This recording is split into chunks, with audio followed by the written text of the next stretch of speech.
भी औसत नहीं है। मैं हिमालय को संबोधित करता हूँ और ऐसी स्थिति में आपके अध्यापन में निश्चित रूप से एक उदात्तता पैदा हो जाती है।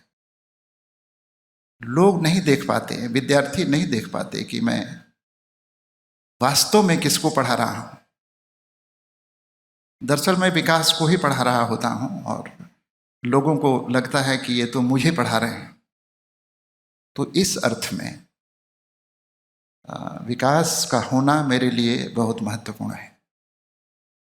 आप यह जानकर कई दिनों तक हैरान रह सकते हैं, बल्कि महीनों तक, कि कॉलेज से निकलने के बाद विकास से मेरी यह तीसरी मुलाकात है।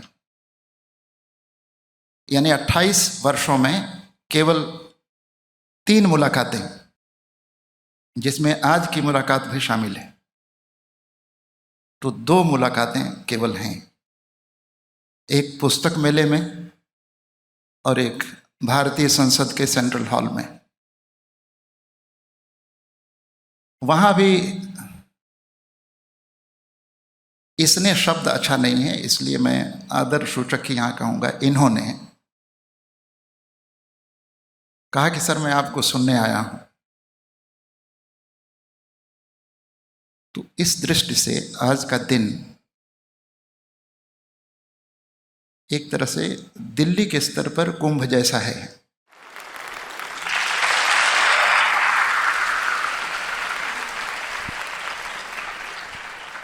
आप सभी लोग जानते हैं कि सूरज का उगना और डूबना, चंद्रमा का घटना और बढ़ना, मौसमों का बदलना, ये रूटीन है प्रकृति का। लेकिन कुंभ हर बार नहीं होता। कुछ खगोलीय संयोगों से यह कुंभ बनता है और मनाया जाता है। तो आप इसे एक खगोलीय संयोग कहें, क्योंकि पिछले 5-6 वर्षों से लगातार ये बात चलती रही कि विकास दिव्यकीर्ति को बुलाना है और कॉलेज में और सुनना है। लेकिन जिस तरह चाहने से कुंभ नहीं होता, संयोग चाहिए, तो वो संयोग आज घटित है।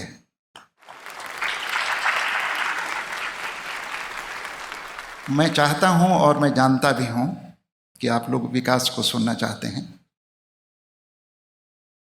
लेकिन 2 बातें मैं आपसे कहना चाहता हूं। एक तो शिक्षक के बारे में। मोटे तौर पर हमारी इस व्यवस्था में शिक्षक की भूमिका,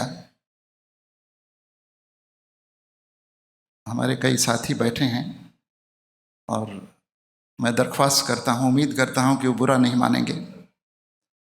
शिक्षकों की भूमिका बुनियादी तौर पर एक तरह से कुरियर बॉय की है। पैकेट किसी ने भेजा है, आपको कॉल बेल दबा करके पैकेट डिलीवर करना है। किसी ने किताब लिखी है, किसी ने सिलेबस बनाया है, कोई परीक्षा लेगा, कोई प्रश्न पत्र बनाएगा। आपका काम केवल ये बता देना है कि रामशरण शर्मा ने ये कहा, रोमिला थापर ने ये कहा, नामवर सिंह ने ये कहा। आपकी अपनी कोई भूमिका नहीं है सिवाय प्रस्तुत कर देने के। मुझे लगता है कि शिक्षक का काम बुनियादी तौर पर ये नहीं है। एक ऐसे समय में जब गूगल ने ज्ञान के ब्रह्मांड पर कब्जा कर लिया हो, तो आप कितना और क्या ज्ञान दे सकते हैं। इसलिए आज के समय को जरा आप गौर से देखें। भरोसे की जितनी जगहें थीं वे ध्वस्त हो गई हैं। धर्म पर वह ध्वस्त है, राजनीति पर वह ध्वस्त है, संत महात्मा वे ध्वस्त हैं। और 19 से या 18 से 22 वर्ष के बीच में जो बच्चे आंखों में सपने भरकर विश्वविद्यालयों की चौखट पर आते हैं, वे ज्ञान की खोज में नहीं बल्कि भरोसे की खोज में भी आते हैं। क्योंकि राजनीति, प्रशासन, धर्म, ये जिंदगी के जितने भी क्षेत्र हैं, ये अपना भरोसा खो चुके हैं। तो मुझे लगता है कि शिक्षक जो दे सकता है वो भाषा में नहीं, बल्कि अपने उस आचरण में जिसमें भरोसे का दिया छिपा हुआ है। तो शिक्षक ज्ञान के कारण महत्वपूर्ण नहीं है, बल्कि भरोसे के खंडहर में वह एक साबुत ईंट की तरह बचा रहता है। और इस आधार पर 18 से 22 वर्ष के विद्यार्थी को लगता है कि नहीं, अभी एक जगह बाकी है। इसलिए गर्म लू के थपेड़ों पर या थपेड़ों से फूल की मुरझाई हुई पंखुड़ी पर शिक्षक ओस की बूंद की तरह है। तब लगता है कि नहीं, सब कुछ खत्म नहीं हुआ है। और अगर सब कुछ खत्म नहीं हुआ है तो शुरुआत की जा सकती है। शिक्षक केवल शुरुआत का एक भरोसा है कि नहीं, अभी भी कुछ संभव है। इसलिए विद्यार्थियों के ज़हन में और ख़ास तौर पर विकास के ज़हन में अगर मैं हूँ तो इसलिए नहीं मैंने ये एमए का सिलेबस कुछ पढ़ा दिया, मुक्तिबोध पढ़ा दिया या कामायनी मैंने पढ़ा दिया। ये सारा पढ़ाया हुआ दरअसल पत्ते की तरह झड़ जाता है, और सब कुछ झड़ जाने पर भी पेड़ रह जाता है नए पत्तों की प्रतीक्षा करता हुआ। इसलिए भरोसे के कारण शायद मेरी कोई सार्वजनिक भूमिका हो सकती है। आखिरी एक बात मैं कहना चाहता हूँ कि हम सभी लोग जानते हैं, ये एक हिमालय है। हिमालय में एक कमल होता है, ब्रह्म कमल। और हिमालय तो शुरू हो जाता है काठगोदाम से। काठगोदाम में ब्रह्म कमल नहीं खिलते, वे हिमालय की ऊंचाइयों में खिलते हैं। विकास मेरे अध्यापकीय जीवन के ब्रह्म कमल हैं। धन्यवाद।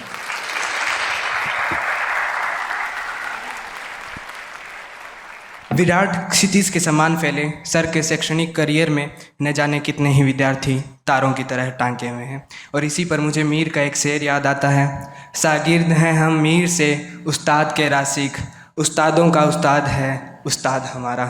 धन्यवाद सर आपके वक्तव्य के लिए। अब मैं डॉक्टर विकास दिव्यकीर्ति सर को अपने वक्तव्य के लिए मंच पर आमंत्रित करता हूँ।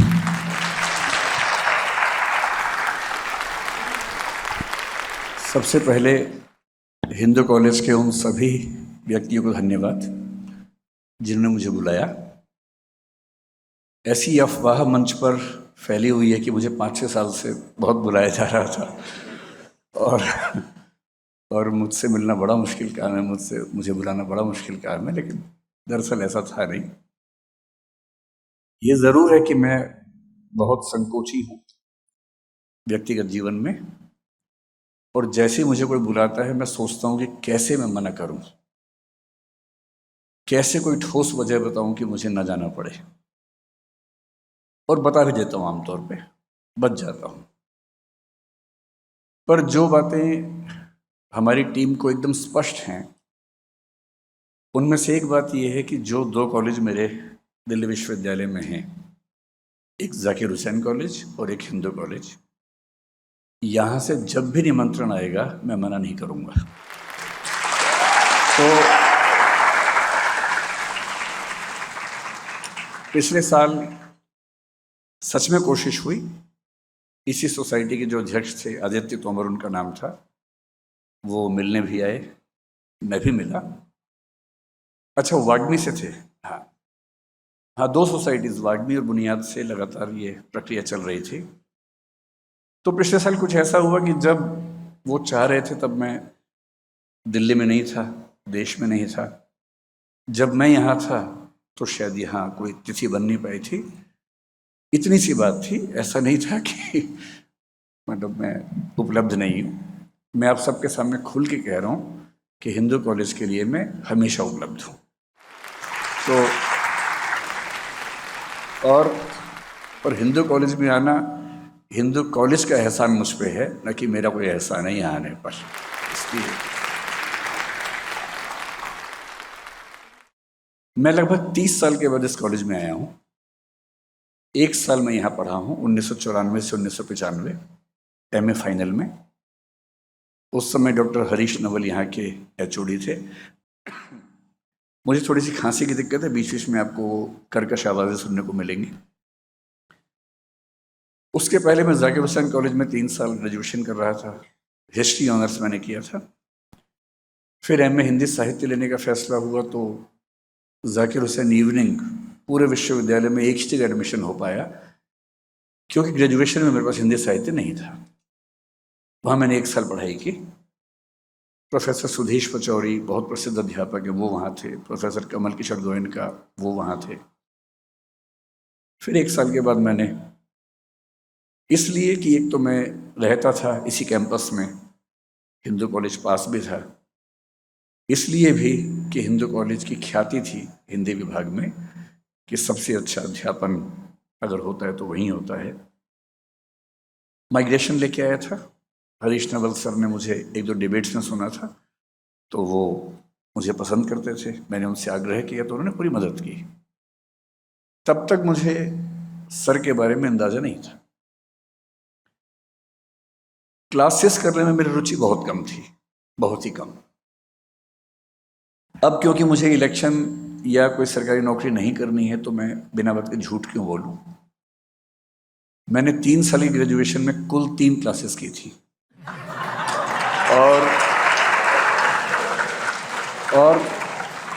और मुझे इस बात का कोई पछतावा भी नहीं है। पूरी बात स्पष्ट हो तो बेहतर रहता है, आधी बात क्यों।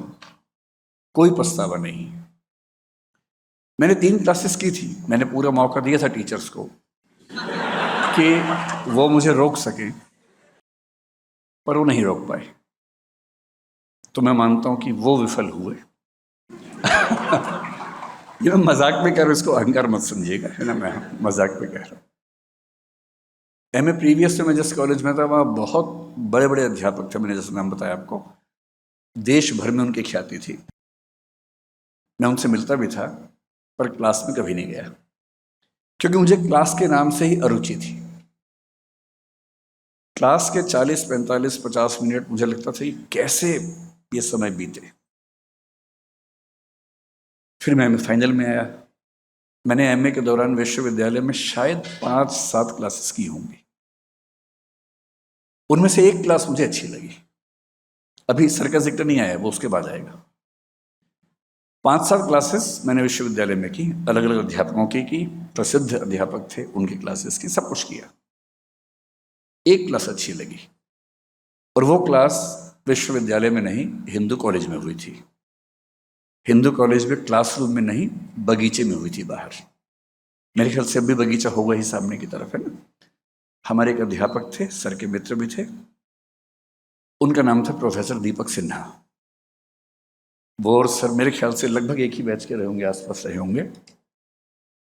मैं यहाँ से गुजर रहा था, 1-2 दोस्त साथ में थे, और तभी किसी ने बताया कि एक सर वहाँ क्लास ले रहे हैं, इनका नाम दीपक सिन्हा है, 3-4 बच्चे बैठे हैं, आप भी आ जाओ।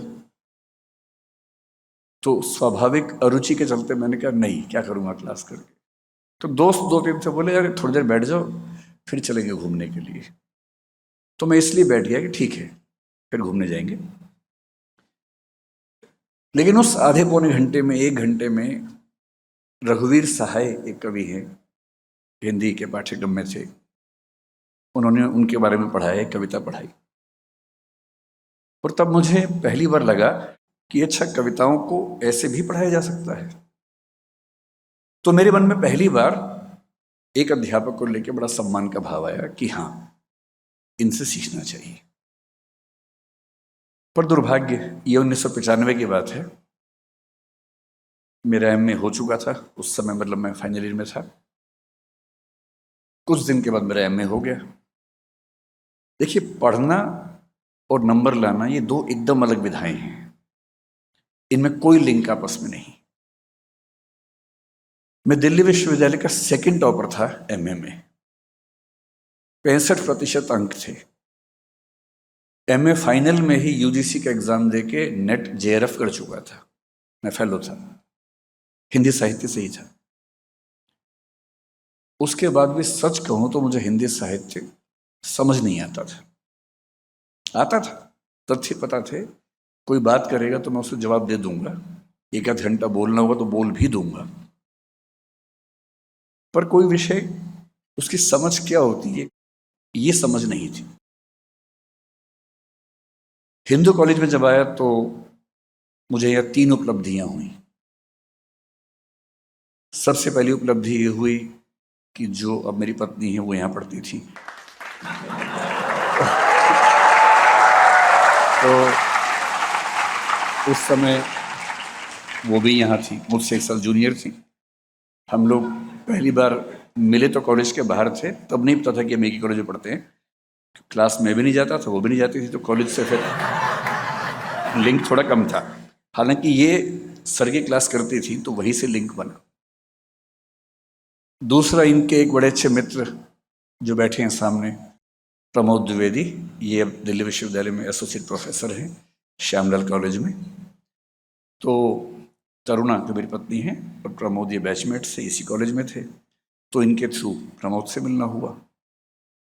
प्रमोद ने मुझे कहा कि आपकी तैयारी ठीक तो चल रही है, लेकिन हिंदी साहित्य में जब तक आप रामेश्वर सर से नहीं पढ़ेंगे ना, वो बात नहीं आएगी। इस बात की तस्दीक मेरी अब जो धर्मपत्नी है, उस समय धर्म प्रेमिका थी, उन्होंने भी की। तो उन्होंने भी इस बात की तस्दीक की। तो जब इन्होंने बार बार जिद की, मैंने कहा देखो मुझे क्लास में जाके नींद आती है, नहीं मैं झेल पाता हूँ क्लास कोई भी। मैं कई टीचर से पढ़ के इतनी अरुचि डेवलप कर चुका था कि इच्छा नहीं होती थी क्लास में जाने की। इन्होंने बहुत जोर दिया कि नहीं एक बार आप एक क्लास कर लीजिए, अच्छा लगेगा, वो टॉपिक पढ़िए जो यूपीएससी में भी आता है। तो मैंने उस भयानक दबाव में 1-2 क्लासेस करने का फैसला किया, ताकि मैं इनको मतलब नज़र मिला सकूं कि मैंने कोशिश की थी, अध्यापक को मौका दिया था मैंने। कोई ऐसा ना समझे, सर धृष्टता के लिए माफ़ करते रहिएगा, मैं थोड़ा हंसी मजाक कर बैठता हूँ। तो फिर मैं सर की क्लास में आ गया तो उसके बाद की सारी चीज़ें इतिहास हैं। मुझे लगता है कि मुझे बचपन से पढ़ना चाहिए था, पर मैं विद्यार्थी जीवन में बहुत ही चंचल, बहुत ही अगंभीर किस्म का व्यक्ति रहा, स्कूल में, कॉलेज में भी। मैं अपने ज़िले का टॉपर था स्कूल के समय। ऐसा नहीं कि मेरे नंबर नहीं आते थे, नंबर आते थे मेरे। मैं विषय को समझता नहीं था, मैं विषय में डूबता नहीं था, और जैसे ही किसी विषय को पढ़ते हुए लगता था कि अभी मुश्किल होने लगता है, मैं उसे छोड़ देता था। मैंने 10वीं क्लास के बाद साइंस इसलिए छोड़ा कि साइंस में पढ़ना पड़ता था, और हमारे स्कूल में 2 ही विकल्प थे, साइंस और कॉमर्स। मुझे किसी ने बताया कि कॉमर्स में नहीं पढ़ना पड़ता है, तो मैंने कॉमर्स ले लिया। फिर मैंने कॉमर्स में अपने पूरे ज़िले में टॉप किया, करीब 10 से 12 दिन पढ़ के। फिर मैं दिल्ली विश्वविद्यालय आ गया। मैंने डीयू में आते ही बीकॉम ऑनर्स में एडमिशन लिया, पर 3-4 दिन में लगा कि इसको तो बहुत पढ़ना पड़ता है। मंडल कमीशन उसी समय आया था, आंदोलन का माहौल था जो मुझे प्रिय था बहुत ज़्यादा। मुझे ज़्यादा अच्छा लगता था कि बस के पीछे टंग के जा रहे हैं, बस का शीशा तोड़ दिया, टायर में आग लगा दी, और नारे लगाए सड़क के ऊपर, पुलिस आई तो भागे वहाँ से बच के। वो सब ज़्यादा मुझे उसमें रुचि थी, क्योंकि मेरा अकेला उद्देश्य डूसू प्रेसिडेंट बनना था और उसके बाद भारत का प्रधानमंत्री बनना था उस समय। उस बाल मन की बात है जो 17 साल का था, तब की बात मैं कर रहा हूँ। तो बीकॉम में उसे पढ़ना पड़ता था। तो फिर मैंने एक बहुत ठोस बहाना सोचा, और मैंने अपने अध्यापक से कहा कि सर मुझे यूपीएससी देना है, और उसमें मैंने सुना कि हिस्ट्री बेहतर रहता है, और सीए तो मुझे बनना ही नहीं है। तो बोले अच्छा ऐसा है, तो फिर एक एप्लीकेशन लिखो। मैंने एप्लीकेशन लिखी। फिर बोले कि मैं तो साइन कर रहा हूँ, अब हिस्ट्री के डिपार्टमेंट के हेड से साइन करवा के लाओ। ये ठीक वही दिन था जब मंडल कमीशन का कर्फ्यू लगा हुआ था दिल्ली में। मैं पीतमपुरा में रहता था और हमारे HOD जो थे वो साकेत में रहते थे। पीतमपुरा से साकेत लगभग 25 किलोमीटर होगा। मैं पैदल गया, बीच बीच में लिफ्ट, कहीं को ट्रक मिल गया, ट्रक में घुस गए, बस मिली, बस तो खैर नहीं चल रही थी उस समय। पूरी दिल्ली का माहौल बड़ा अजीब था, हर जगह आग धुआं ये सब था। उनके घर पहुंच के साइन करवाए, बोले कि इतना सीरियस बच्चा मैंने पहली बार देखा है। तो मैंने भी इस बात पे उनको काटा नहीं, मैंने कहा हाँ आप ठीक कह रहे हैं, आपने ठीक ही देखा है। और फिर गया, हिस्ट्री ऑनर्स लिया सिर्फ इसलिए कि हिस्ट्री में पढ़ना नहीं पड़ेगा। शंकर जी से मेरी बात चल रही थी, शंकर जी और मैं एक ही बैच के हैं, 90 से 93, ये भी हिस्ट्री के विद्यार्थी थे, मैं भी हिस्ट्री का था। मिले आज हम पहली बार है जीवन में, लेकिन हम एक ही बैच के लोग हैं। फिर मैंने पहले साल में काफ़ी पढ़ाई करके 44% अंक अर्जित किए, जो मेरे पूरे करियर का सबसे खराब स्कोर है। फिर सेकंड थर्ड में बहुत कोशिश करके संभाला, तो मैं किसी तरह से 51 तक पहुंचा। मेरे ग्रेजुएशन में 51% अंक हैं। मैं खुल के इसलिए कह रहा हूं कि आप में से जिसके नंबर कम आ रहे हैं, चिंता मत कीजिएगा, नंबर जीवन में कहीं काम नहीं आते। इस बात को बिल्कुल बिल्कुल मन से निकाल दीजिए। और 3 साल मैंने इतिहास कितना पढ़ा, जितना मेरे रूममेट ने नोट्स बनाए थे उतना ही पढ़ा। मेरा एक अच्छा रूममेट था, हालांकि वो हंसराज कॉलेज में पढ़ता था, मैं जाकिर हुसैन में था, और वो नोट्स अच्छे बनाता था। तो वो पता भी करता था कि इस बार क्या क्या आने वाला है, उन्हीं के नोट्स बनाता था, कुछ कहीं से मैनेज करता था, फोटोकॉपी। अच्छा दोस्त था मेरा। तो एग्ज़ाम से 7 दिन पहले 8 दिन पहले बोलता था कि ये निगलना है और पेपर में उगलना है। और इस निगल उगल कार्यक्रम में मैं निष्णात था। निष्णात को अंग्रेजी मास्टर कहते हैं, आपकी जनरेशन पता नहीं समझेगी या नहीं। मास्टर का मतलब, एक्सपर्ट का मतलब निष्णात। मैं निष्णात था, ठीक नंबर आ गए। 55% फाइनल ईयर में थे, जो सब एवरेज करके 51 हुए। पर मैं खुशी की बात है कि अपने कॉलेज में, क्योंकि बाकी विद्यार्थी बहुत खराब थे, मैं वहाँ भी टॉपर था। उसमें मेरी कोई भूमिका नहीं है, बाकी बच्चों की भूमिका है। वो मुझसे भी खराब थे, इसलिए मैं टॉपर था। लेकिन मुझे DU में सबसे ज़्यादा मज़ा किस चीज़ में आता था? इलेक्शन लड़ने में, डिबेट्स करने में। हाँ, मैं डिबेटर था, मैं स्कूल में खूब डिबेट्स करता था। मेरे माता पिता का योगदान रहा, उन्होंने मजबूर किया कि मैं मंच पे जाऊं, और मैं उनका बड़ा कृतज्ञ हूँ। मैंने DU में 3, 4, 5 साल की डिबेटिंग लाइफ में, क्योंकि फर्स्ट ईयर में मंडल कमीशन था, डिबेट्स हुई नहीं उस साल, उसके बाद से डिबेट्स की। डिबेट मेरे लिए रोजी रोटी का सवाल था। मैं घर से पैसे नहीं लेता था, मेरे घर में पैसे थे भी नहीं उस समय। मैंने 17 साल की उम्र से आज तक अपने घर से एक पैसा भी नहीं लिया है। और मैंने जो 4-5 साल DU में गुजारे, डिबेट से अपना खर्चा चलाया, हॉस्टल का, पढ़ाई का सारा खर्चा चलाया।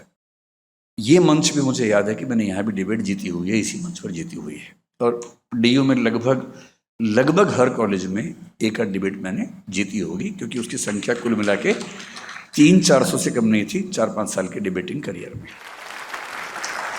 अब आप सोच के देखिए कि एक ऐसा अहंकारी व्यक्ति जो जहाँ जाता है डिबेट जीत जाता है, जिसको अपने बोलने पर इतना गुमान है, और माहौल भी ऐसा होता था कि अगर मैं डिबेट में गया तो बच्चे मान लेते थे कि अब सेकंड के लिए फाइट करनी है, फर्स्ट के लिए नहीं करनी है।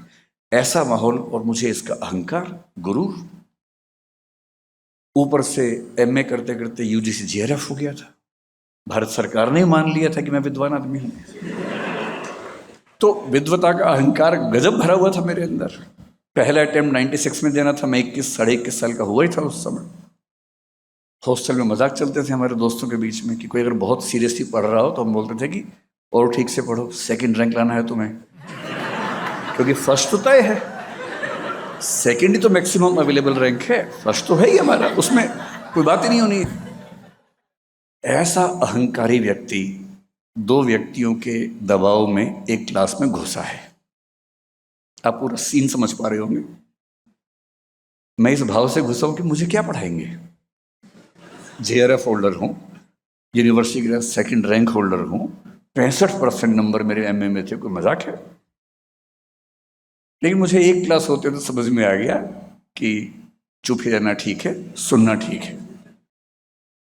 और मेरे जीवन में अकेली क्लासेस, मैं बड़े स्पष्ट शब्दों में कह रहा हूं, ग्रेजुएशन की 3 क्लासेस, MA की 5 से 8 मान लीजिए, 10-11 क्लासेस कुल मिला के। और उसके बाद मैं सर के पीछे पड़ के मैंने सर के साथ कम से कम 60-70 क्लासेस की होंगी,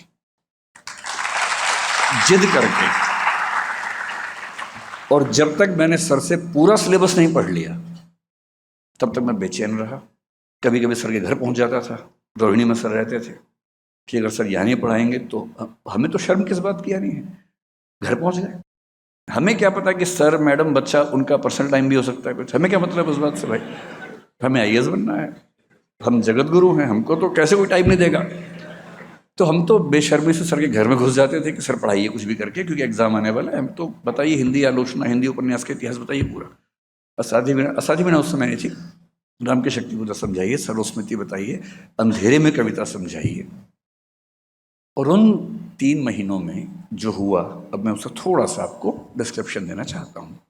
मेरी स्थिति अभी ये है कि मैं जानबूझ के उधर देखने से बच रहा हूँ, मैं जानबूझ के यहाँ देख रहा हूँ। जब मैं 12 साल का था तो मैंने स्कूटर चलाना सीख लिया था। वैसे लाइसेंस की उम्र 18 साल तब भी होती थी, पर हमें पता नहीं था। हम एक छोटे शहर में थे, वहाँ हर व्यक्ति चलाता था 12 साल की उम्र में, तो हम भी चलाते थे। तो 12 में सीखा, पैर नीचे नहीं लगते थे। तो जब घर पहुंचते थे हम पहले हॉर्न बजाते थे, कोई बाहर आके रोकता था स्कूटर को कि उतर जाए उससे। हम ब्रेक लगाते थे, बड़े भाई रोक लेते थे कि चलो उतर जाओ स्कूटर से। हम वैसे चलाते थे स्कूटर 12 की उम्र में। तो मुझे सिखाया था मुझसे जो नेक्स्ट, मैं सबसे छोटा हूँ, 2 बड़े भाई हैं, तो जो बीच वाले भाई हैं उन्होंने सिखाया था। बड़े विनम्र हैं, इतने विनम्र हैं कि उनके साथ मुझे लगता है कि मैं बड़ा भाई हूँ, जबकि वो मुझसे बड़े हैं, क्योंकि वो बहुत विनम्र हैं, बहुत अंतर्मुखी हैं। उन्होंने मुझे सिखाया, बढ़िया सिखा दिया, और मैं फर चलाने लगा स्कूटर। जब 15-20 दिन हो गए तब बड़ी हिम्मत करके मैंने बड़े भैया को बताया कि भैया मैंने स्कूटर सीख लिया है। बोले अच्छा चलो देखते हैं। बड़े भैया वैसे ही जैसे बड़े भैया होते हैं, पिताजी की फोटोकॉपी। तो वो पीछे बैठ के बोले चलाओ। अब 15 दिन का मेरा अभ्यास ठीक ठाक था स्कूटर का, और मैं छोटी गलियों में ऊपर नीचे ऐसे ऐसे करके सब चला चुका था, वीडियो गेम जैसा। अब मैंने स्टार्ट किया क्लच। आज की जनरेशन पता नहीं क्लच गियर समझती होगी या नहीं, क्योंकि आजकल तो वो जो आप समझते हो तो बटन दबाया और झूम के चल पड़ा। उस समय ऐसा नहीं होता था, उस समय पहले स्टार्ट करना अपने आप एक प्रोसेस था, किक मारनी पड़ती थी, फिर क्लच दबाएंगे, पहला गियर लगाएंगे, फिर धीरे धीरे क्लच छोड़ना, उसी गति से स्पीड देनी है। उनका बैलेंस बहुत ज़रूरी होता था। बैलेंस न बने तो या तो आवाज़ रेस की बहुत तेज आएगी अगर रेस ज़्यादा दी, नहीं तो घच घच घच करके रुक जाएगा स्कूटर। अब बड़े भैया पीछे बैठे हैं, घच घच घच रुक गया। भैया बोले यही सीखा। मैंने कहा 1 मिनट रुकना भैया। फिर ठीक किया, फिर स्टार्ट किया, फिर घच घच घच, 3 4 5 बार घच घच हुआ। और भैया बोले अभी नहीं, छोटे हो। वो जैसे ही पीछे बैठे मेरा स्कूटर बंद हो जाता था। मेरी हालत कुछ कुछ आज वैसी है। जिनसे सीखा है उनके सामने बोलना है, और मैं इसलिए जानबूझ के वहां देख नहीं रहा हूं कि वहां भैया बैठे, वरना घस घस घस हो गए मेरी गाड़ी रुक जाएगी, और मैं क्यों क्यों वहां देख के क्यों बोलूं मैं। तो मैं तो इस भाव से देख रहा हूं कि जैसे शुतुरमुर्गी मुद्रा कहते हैं, कि जैसे बिल्ली और कबूतर के बारे में कहते हैं, जब कबूतर बिल्ली को देखते हैं, कबूतर अपनी आंख बंद कर लेता है और कहता है बिल्ली नहीं है। तो कुछ कुछ मैं उसी मुद्रा में आज हूं। उन 3 महीनों में क्या हुआ, असली सवाल ये है। सर ने बड़े विनम्रता वाले भाव से एक इंटरव्यू में कहा कि बरगद के पेड़ में पानी मैंने दिया था थोड़ा सा, इतनी ही मेरी भूमिका है। ये बात सही है कि किसी व्यक्ति की किसी के जीवन में भूमिका दरअसल इसी तरह की होती है कि किसी को आपने पानी दिया, खाद दी, न्यूट्रिएंट्स दिए, यही भूमिका हो सकती है। सवाल यह है कि पानी कब दिया था और कितना दिया था, और पानी केवल पानी था या उसमें न्यूट्रिएंट्स भी शामिल थे। वो पानी उस समय मिला जिस समय पानी की सबसे ज्यादा जरूरत थी, जब सूखा पड़ा हुआ था, जब जड़ें सूख चुकी थी।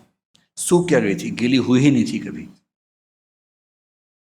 और उस समय जब पहली पानी की बौछार अंदर पड़ी और लगा अच्छा पढ़ाई ऐसे भी होती है, पढ़ाई में समझना भी होता है, साहित्य का संबंध इतिहास से भी होता है, फिलॉसफी से भी होता है, सोशियोलॉजी से भी होता है, इकोनॉमिक्स से भी होता है। इकोनॉमिक्स तय करती है कि साहित्य कैसा होगा किसी देश का, किसी समाज का। और तब समझ में आया कि ये अलग अलग विषय, अलग अलग डिपार्टमेंट्स तो नाम नाम के हैं, दरअसल तो एक ही चीज को पढ़ने के भिन्न भिन्न तरीके हैं। इसलिए जो इंटरडिसिप्लिनरी अप्रोच आज हम बोलते हैं कि बहुत जरूरी है, मैंने पहली बार जहां से सीखी वो सर से सीखी।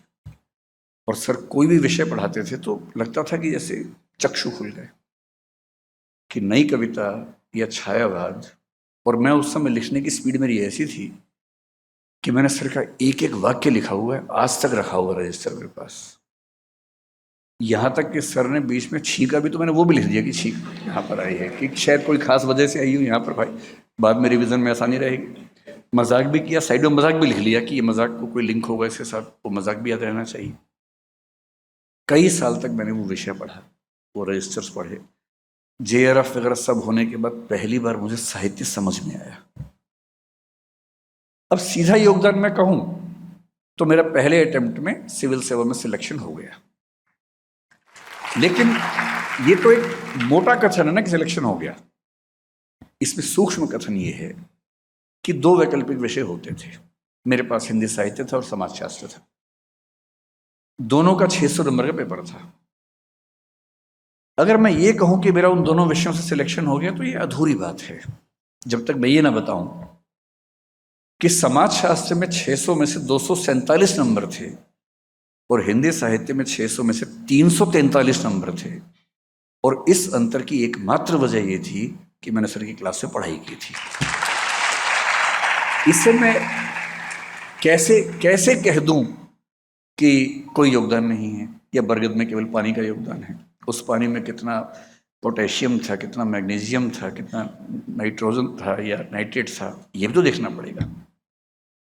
लेकिन ये फिर भी ठीक है। मेरे लिए सिविल सेवक बनना ना मुझे पहले बहुत रोमांच था ना बाद में रहा। मैं तो हरियाणा से हूँ जहाँ IAS का मतलब उस समय लोग समझते भी नहीं थे, अब तो समझने लग गए हैं, तब नहीं समझते थे।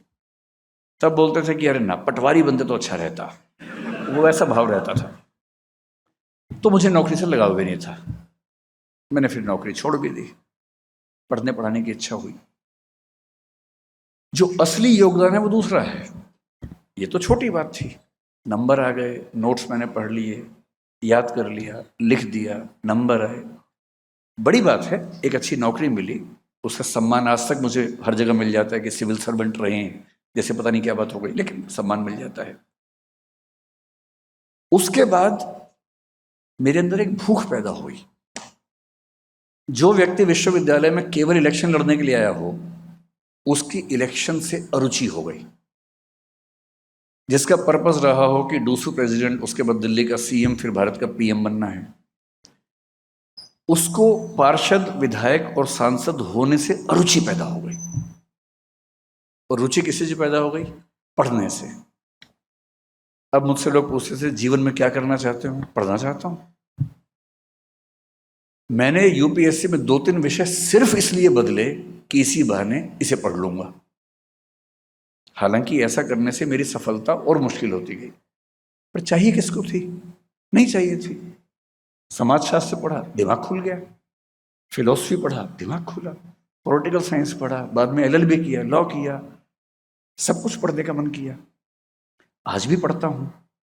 और आज मेरी स्थिति ये कि किसी भी विषय को पढ़ते हुए मैं हर विषय से उसको लिंक कर पाता हूं, तो इसलिए कि उसका बीज सही समय पर पानी के साथ उस पेड़ के अंदर एक सही माली ने डाल दिया था।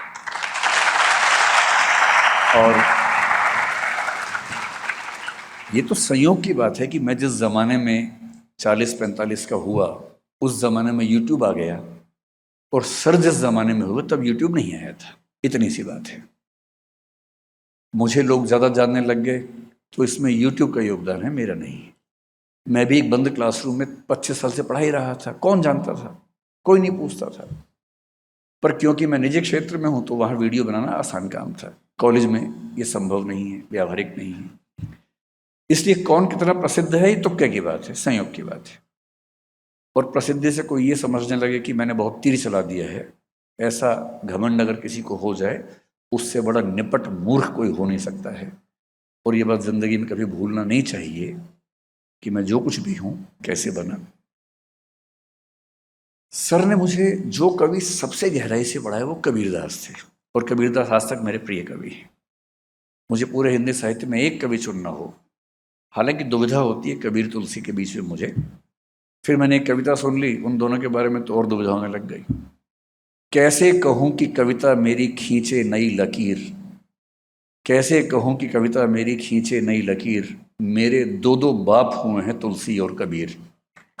एक नहीं, दो बाप हुए हैं। दोनों सर ने पढ़ाए, मतलब सर ने सारे कवि पढ़ाए, इन दो को विशेष रूप से पढ़ाया। तुलसीदास मेरे बहुत प्रिय कवि हैं, और वो सिर्फ सर की बदौलत है। कबीर तो मैं फिर भी थोड़ा पहले से रुचि रखता था। कबीरदास को पढ़ते हुए बहुत सारे दोहे, सर को बहुत सारी पंक्तियां याद रहती है कविता की। सर से प्रेरणा लेके मैंने भी खूब रटा, मुझे भी 500,000 कविताएं छोटी छोटी आज याद हैं, तो प्रेरणा वहीं से आई थी। कबीर को पढ़ाते हुए सर ने बड़ी गहरी बात कही कि एक समय तक आदमी दुनिया के बताए रास्तों पर अंधानुकरण करता हुआ चलता है, अंधा होकर चलता है। फिर उसे एक सही व्यक्ति मिलता है, गुरु मिलता है, शिक्षक मिलता है। एक अच्छा शिक्षक पढ़ाता नहीं है, एक अच्छा टीचर वो बिल्कुल नहीं है जो नोट्स बनवा दे, एक अच्छा टीचर वो बिल्कुल नहीं है जो बता दे कि रोमिला थापर ने ये कहा है और डीडी कोशाम्बी ने ये कहा है। ये तो सामान्य बात है। चैट जीपीटी के ज़माने में कौन पूछता है इन सब बातों को? चैट जीपीटी के ज़माने में टीचर्स को अपने अस्तित्व के बारे में फिर से सोचना पड़ेगा। मुश्किल होने वाला है, सीरियसली मुश्किल होने वाला है। अच्छा टीचर वो है जो ज्ञान नहीं देता, ज्ञान अर्जित करने के टूल्स देता है कि ज्ञान खुद सीखना है, कैसे सीखना है ये मैं सिखाता हूं। और तब सर ने एक दोहा सुनाया कबीरदास का, जो आज तक मेरे सबसे प्रिय दोहों में से एक है। पीछे लागा जाई था लोक वेद के साथी, कि लोक समाज जो कहता है और वेद जो कहते हैं, मैं उसके पीछे पीछे अंधा होकर चल रहा था। पीछे लगा जाई था लोक वेद के साथी, आगे तैं सतगुर मिल्या दीपक दिया हाथी। आगे से सतगुर मिला, उसने मेरे हाथ में दीपक दे दिया। ज्ञान नहीं दिया, किताब नहीं दी, दीपक दिया। और बुद्ध के भाषा में कहा, अपदीपो भव, अपने प्रकाश स्वयं बनो, अपने प्रकाश की तलाश खुद करो। तब मुझे लगने लगा कि जिन बने बनाए रास्तों पर मैं चल रहा हूं, उससे पहले मेरी विचारधारा एकदम निश्चित थी। मैं आरएसएस का कट्टर समर्थक था, घोषित मेंबर नहीं था लेकिन समर्थक था। अयोध्या आंदोलन में मुझे जाने की बड़ी इच्छा थी, मैं जा नहीं पाया, बड़ा दुख था मुझे इस बात का। बाकी कई दोस्त गए थे, मैं नहीं जा पाया था। और मैं जानबूझ के सब बातें सच बोलता हूं ताकि झूठ क्यों बोलूं, मुझे झूठ बोल के क्या मिल जाएगा, मैं ऐसा था। फिर जब मैं विश्वविद्यालय में पढ़ने लगा, मैं वामपंथी हो गया ठीक ठाक। मैं किसी काडर में नहीं गया, मैंने सीपीएम सीपीआई में या आईसा में, या उस समय एक एआईएसएफ भी थी, यहाँ पर दिशा छात्र संघ चलता था, डीएसयू पीएसयू, कई स्टूडेंट बॉडीज चलती थी। मैं किसी का मेंबर कभी नहीं बना। और मुझे उन लोगों से बात करके और समाजशास्त्र पढ़ के, मार्क्सवाद पढ़ के बड़ा अच्छा लगने लगा। मैं इधर से भाग के उधर चला गया, अब मैं ये हूं।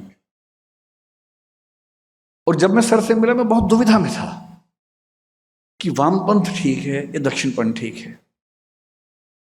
10 साल बाद मुझे समझ में आया कि सर से मुझे दूसरा फायदा क्या हुआ। पश्चिम में 18वीं सेंचुरी में दार्शनिक हुआ कांट, जो मेरे ख्याल से पूरे पश्चिम की दुनिया का सबसे बड़ा दार्शनिक है। अगर मुझे कहे कि पश्चिम की दुनिया में पहले दार्शनिक थेलीस से लेकर वर्तमान दर्शन के लोगों तक, विटगेन्स्टीन तक, आपको एक चुनना हो जिसने पूरे दर्शन की धारा को चेंज कर दिया, आमूलचूल बदलाव कर दिया, तो वो इमैनुअल कांट है, जर्मनी का 18वीं सेंचुरी के दार्शनिक। जब वो बड़ा हो रहा था, उसके सामने दो रास्ते चल रहे थे। एक को रैशनलिज्म या बुद्धिवाद कहते थे, एक को एम्पेरिसिज्म या अनुभववाद कहते थे। रैशनलिज्म में लाइबनिज नाम के एक बहुत प्रख्यात चिंतक चल रहे थे, अनुभववाद में ह्यूम बहुत प्रख्यात चिंतक थे, इंग्लैंड के थे। कांट ने लिखा कि कि मैंने लाइबनिस को पढ़ा, मुझे लगा ये तो अंतिम सत्य है, इससे बड़ा सत्य क्या हो सकता है, और मैं उसके पीछे चलने लगा। इसी बीच में ह्यूम की किताब मेरे हाथ आ गई और ह्यूम को पढ़ा तो मुझे लगा अरे यार वो तो ऐसे ही बोल रहा था, अंतिम सत्य तो ये है। तो कुछ दिन में अनुभववादी बना रहा। कुछ दिन बाद फिर लाइबनिस को पढ़ा तो मुझे लगा नहीं, यही है अंतिम सच, यही है। फिर ह्यूम को पढ़ा तो लगा ना, इससे अंतिम कुछ हो ही नहीं सकता है। और फिर वो लिखता है, इस कंफ्यूजन से मैं इतना परेशान हुआ, अंत में मैं समझ गया कि अपना ही रास्ता बनाना होगा। और वहां से एक नई थॉट पैदा हुई जिसको क्रिटिसिज्म कहते हैं, समीक्षावाद कहते हैं, जो पश्चिम के दर्शन की सबसे गहरी थॉट बनकर उभरी। सर से मिलने से पहले मैं भी दक्षिण पंथ वाम पंथ के बीच में झूलता था, कभी ये खींचता था कभी वो खींचता था। फेमिनिज्म पढ़ा तो फेमिनिस्ट हो गया कुछ दिनों के लिए। अम्बेडकर बात पढ़ा, मैंने कहा अरे अंतिम सच तो ये था, ये कहां छुपा हुआ था। संतुलन नहीं था। और जब बहुत सारे विचार आपको खींच रहे हैं और आप संतुलित ना हो तो आप क्या होगा, घंटे के हिसाब से आप अलग अलग वाद के शिकार होते रहते हैं। सुबह आप संघवादी थे, शाम को मार्क्सवादी हो गए हैं, दोपहर को फेमिनिस्ट होते हुए निकले हैं, रात को किसी से बात हुई अम्बेडकरवादी हो गए थोड़ी देर के लिए। बैलेंस बन ही नहीं पा रहा। सर के अंदर जो बात मुझे सबसे अच्छी लगती है वो ये कि मैंने पहली बार किसी को देखा जीवन में कि कोई व्यक्ति कार्ल मार्क्स के बारे में बात करते हुए उतना ही सहज जितना सिगमंड फ्रॉइड पे बात करते हुए, जितना चार्ल्स डार्विन पे बात करते हुए, उन सब की किताबों का रेफरेंस देके उनकी थॉट्स पर बात करना। मुझे लगा कि जब तक मैंने दुनिया को पढ़ा ही नहीं तब तक किसी एक रास्ते पर चल के हीरो बनना कि यही सही रास्ता है, कितनी बड़ी मूर्खता है। और उस दिन से आज तक मैं ऐसी किसी भी मूर्खता से बचा हुआ हूं। मैं किसी विचारधारा का समर्थक नहीं हूं, ना होऊंगा। मैं विचार लेके चलूंगा, धारा में नहीं बहूंगा। और विचार के साथ जीना है, धारा में नहीं बहना है। ये बुनियादी समझ उसी पानी के गिलास में थी जिसको सर ने कहा कि बरगद में डाल दिया था, वहीं से। किसी अध्यापक का किसी विद्यार्थी के जीवन में क्या योगदान हो सकता है, इसकी बहुत बहुत तरह की कहानियां होती हैं।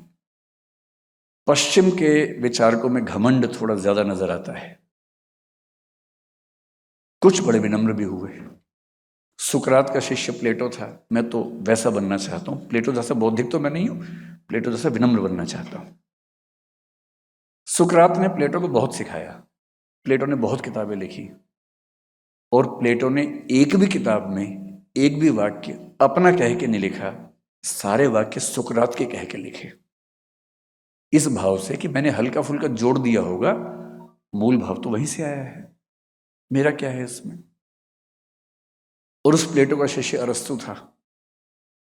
उस अरस्तु ने प्लेटो के सारे सिद्धांतों को सिर के बल खड़ा कर दिया। अरस्तु बहुत महान विचारक है, पर उसमें अहंकार भी कम नहीं है।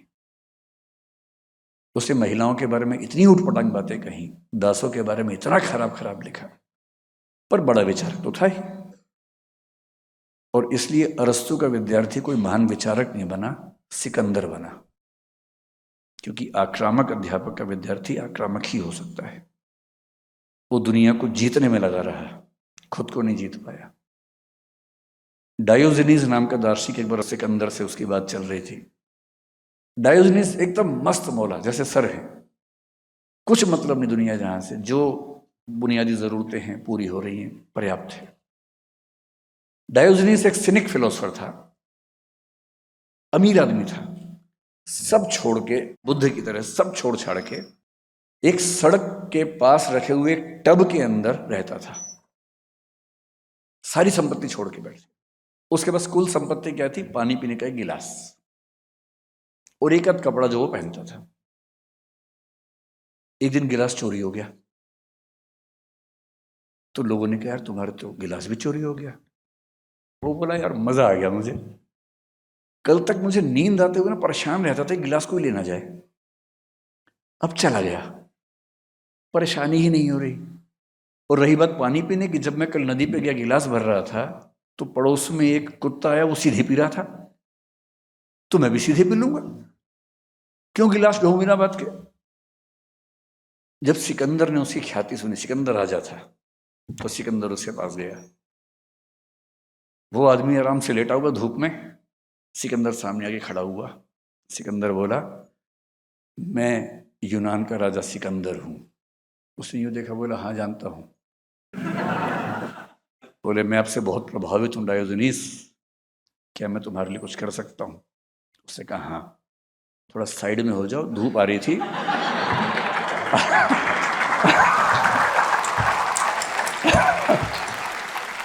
आपने बिना बात के धूप रोक ली है, साइड में हो जाइए, और धूप अच्छी तो आप भी लेट जाइए साथ में, क्या दिक्कत है? तो सिकंदर बोला कि डायोजनीस, मैं आपसे बहुत प्रभावित हूं, मैं भविष्य में आप जैसा बनना चाहता हूं। उससे कि भविष्य में क्यों, आज ही बन जाओ, सब छोड़ के और लेट जाओ इसमें, ऐसा क्या करना है? उसने कहा, नहीं, अभी मैं विश्व विजय अभियान पर जा रहा हूं, वापस आगे बढ़ूंगा। तो उसने कहा, सिकंदर नोट कर लो, दुनिया को जीतने की इच्छा रखने वाला खुद को कभी नहीं जीत पाता है।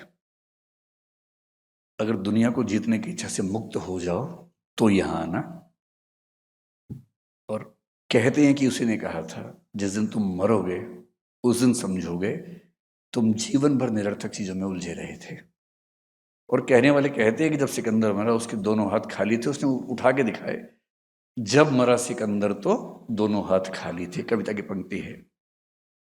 यूं तो सिकंदर के हौसले आली थे, जब मरा सिकंदर तो दोनों हाथ खाली थे। और ये कहानी बन गई कि अंततः डायोजनीस की जीवन दृष्टि ज्यादा बेहतर होती है। भारतीय परंपरा थोड़ी अलग है। पश्चिम में कार्ल मार्क्स मेरा प्रिय चिंतक लंबे समय तक रहा, अभी भी है, पर ये अजीब अहंकारी लोग हैं, समझ नहीं आता है। हीगल के दर्शन से उसने बहुत सीखा, ये मैंने सर से सीखा कि हीगल से उसने क्या सीखा। हीगल ने डायलेक्टिक आइडियलिज्म नाम से एक सिद्धांत दिया, मार्क्स ने उसको डायलेक्टिक मेटेरियलिज्म कर दिया। और फिर कहा कि हीगल ठीक कह रहा था, बस वो सिर के बल खड़ा हुआ था, मैंने उसको सीधा कर दिया। अरे अपने गुरु के बारे में बात करने की तमीज है आपको भाई? आप दुनिया के बहुत महान चिंतक हैं, मान लिया, जिससे सीखा है उसके बारे में ऐसे बात करेंगे? और उसी मार्क से आगे चल के सीखा जॉर्ज लुकास ने, जहां से नियो मार्क्सिज्म पैदा हुआ। और जॉर्ज लुकास क्या कह रहा है? मार्क्स ने सब कुछ ठीक बोला था, बस वो सिर के बल खड़ा था, मैंने उसको सीधा कर दिया। सारे सीधा ही करने में लगे हुए एक दूसरे को। अरे भाई, सीखा है तो विनम्र रहो। मैं भारतीय परंपरा का बड़ा सम्मान करता हूं इस मामले में। यहाँ गुरु का महत्व भगवान के बराबर होता है। ये जरूर है कि ऐसा गुरु होना हर किसी के बस की बात नहीं होती, लेकिन अगर कोई सच में गुरु है, और गुरु शब्द का मतलब क्या होता है? जो हल्का ना हो। गुरु मतलब जिसमें गुरुत्व हो, खींचने की क्षमता हो, भार वहन करने की क्षमता हो, जिसमें वजन हो। गुरु शब्द का शाब्दिक अर्थ ये होता है। अगर कोई सच में गुरु मिलता है, मैं सौभाग्यशाली हूं कि मुझे एक मिले हैं। सर से मैं मिला पिछले 30 साल में 3 बार हूं, और मेरा एनुअल रिचुअल है, टीचर्स डे पे एक लंबा मैसेज बना के सर को भेजता हूं हर बार, और लिखता हूं कि सब कुछ आपसे लिया है, तुक्के मेरे लग गए हैं, लेकिन सारा का सारा लिया मैंने आपसे है। तो उसी रिचुअल से मेरा एक वार्षिक कृतज्ञता ज्ञापन कम से कम होता रहता है, और मुझे तसल्ली मिलती है कि मैं अपनी जिम्मेदारी निभा पा रहा हूं। भारतीय परंपरा में कबीरदास ने, जो कबीर सर के प्रिय कवि भी हैं, मेरे प्रिय कवि भी हैं, जब बैच खत्म हुआ तब मुझे कबीर के एक दोहे का मतलब और गहराई से समझ में आया। मैं फिर कह रहा हूं कि हिंदी साहित्य के नोट्स मैंने बना लिए थे, पढ़े, मैं सफल हो गया, नौकरी मिल गई, बड़ी बात है, फिर भी छोटी बात है, इतनी बड़ी बात नहीं। मैंने भी कई बच्चों को नोट्स बनवाए, पढ़ाया, उनमें से लोगों ने नोट्स याद किए, आईएएस बन गए। एक अर्थ में बड़ी बात है, पर यह बहुत बड़ी बात नहीं है। ठीक है, हो गया, ऐसी क्या खास बात है? कबीर बहुत परेशान होने के बाद गुरु से बोलते हैं कि मुझे बस मंत्र दो भाई, जीवन कैसे जीना है। तब शायद उनके गुरु ने कुछ मंत्र दिया, और तब कबीर लिखते हैं, सतगुरु हमसु रीझ कर कहया एक प्रसंग, बरस्या बादर प्रेम का भीज गया सब अंग। सदगुरु ने हमसे खुश होकर एक ऐसी बात कही, ऐसा लगा कि प्रेम का बादल फट गया हो और सारे अंग भीग गए हों। तो यहां प्रेम को ज्ञान कर सकते हैं।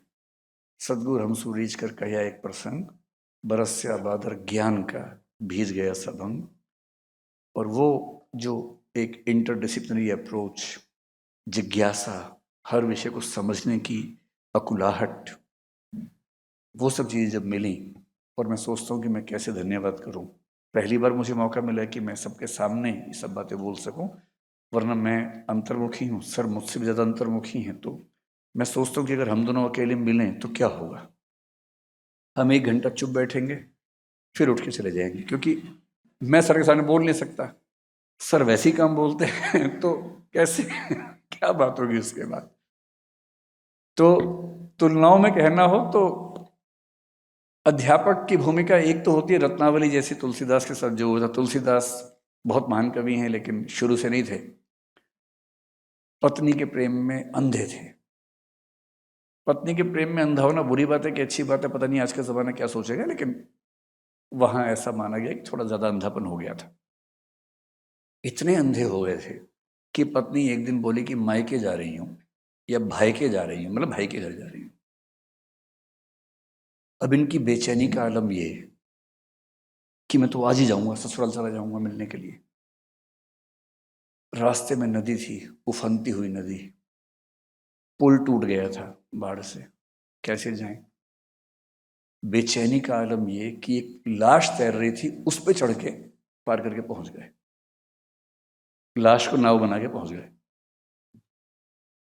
फिर पहुंचे घर, बाहर से आवाजें दी, किसने खोला ही नहीं, आधी रात का समय था। ये पता था कि उनकी पत्नी 2nd फ्लोर पे रहती है। एक रस्सी देखी, रस्सी चढ़ के पहुंचे 2nd फ्लोर पे, नॉक किया, पत्नी ने दरवाजा खोला, चौंक गई कि ये यहाँ कैसे पहुंचे, 2nd फ्लोर पे कैसे आ गए। बोले रस्सी थी, उस पर चढ़ के आ गया। रस्सी, बाहर जाकर देखा रस्सी नहीं, सांप था वो। आदमी जब अंधा होता है प्रेम वासना में, तो सांप पे चढ़ के सोचिए कोई जा रहा है।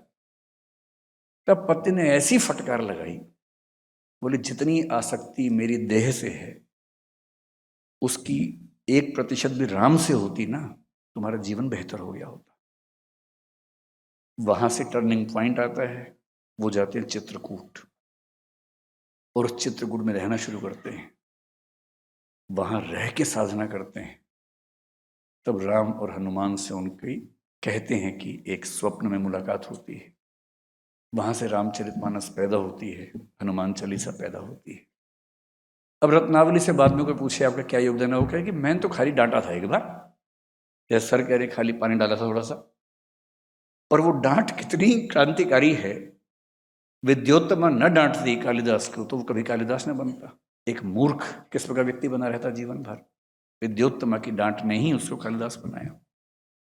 और एक आखिरी उदाहरण जो मुझे सबसे प्रिय है, डॉक्टर अंबेडकर ने लिखा है। अंबेडकर ने जब 10वीं क्लास पास कर ली, वो अपने परिवार, संयुक्त परिवार, अपने पूरे मोहल्ले के पहले व्यक्ति थे जिसने 4थी क्लास पास की थी। 4थी क्लास पास हुई तो बड़ा मतलब माहौल बन गया कि किसी बच्चे ने 4थी क्लास पास की है, ऐसा परिवार था उनका। करते करते 10वीं क्लास पास कर ली। जब 10वीं क्लास पास कर ली तो उनके एक अध्यापक थे, डॉक्टर कृष्ण जी अर्जुन केलुस्कर कहते हैं उनको। केलुस्कर जी ने कहा कि तुम पढ़ने में इतने अच्छे हो, अपने समाज में सबसे अलग हो, शायद ही कोई बच्चा है जो इतना गहराई से पढ़ता है, मैं तुम्हें किताब देता हूं पढ़ने के लिए। अपनी लिखी हुई एक किताब दी जिसका नाम है गौतम बुद्धाचे चरित्र, मराठी किताब है। 1907 की बात है, 1898 में किताब लिखी थी उन्होंने। 1907 में अम्बेडकर ने 10वीं क्लास पास की तो वो किताब दी। मराठी में गौतम बुद्ध की जीवनी है। और गौतम बुद्ध की जीवनी एग्जैक्टली वो नहीं जो हम सुनते हैं, उसमें कुछ कुछ थोड़े चेंजेस हैं। वो कभी चेंजेस विस्तार में बात करेंगे उसके बारे में, मौका मिलेगा तो। डॉक्टर अंबेडकर क्या कहते हैं, वो लिखते हैं कि मेरे जीवन का टर्निंग पॉइंट वो किताब थी। वो किताब मुझे ना मिलती तो मैं वो ना होता जो आज दुनिया मुझे जानती है। इसलिए एक महान अध्यापक वो होता है जो अपने विद्यार्थी के अंदर जिज्ञासा पैदा करे, अपने विद्यार्थी को अंतर्दृष्टि दे, अपने विद्यार्थी को एक बेहतर मनुष्य और बेहतर साधक बनने में प्रेरणा दे। इन्हीं शब्दों के साथ ये कहते हुए कि मैं कितना भी कह लूं उस एहसान के नज़दीक भी नहीं पहुंच पाऊंगा जो मुझ पे है। भाषा की अपनी सीमा होती है, उन सीमाओं के तहत जो कहना संभव था वो मैंने कहा। असाध्य वीणा कविता में अज्ञेय का प्रियंवत जब वीणा बजा देता है तो लोग उसको थैंक यू बोलते हैं कि आपने कमाल कर दिया, आज तक कोई नहीं बजा पाया, आपने वीणा बजा दी। तो वो ईमानदारी से कहता है पूरी सभा के सामने, श्रेय नहीं कुछ मेरा, मैं तो डूब गया था स्वयं शून्य में। वीणा के माध्यम से अपने को मैंने सब कुछ को सौंप दिया था। सुना आपने जो वह मेरा नहीं, न वीणा का था, वह तो सब कुछ की तथता थी।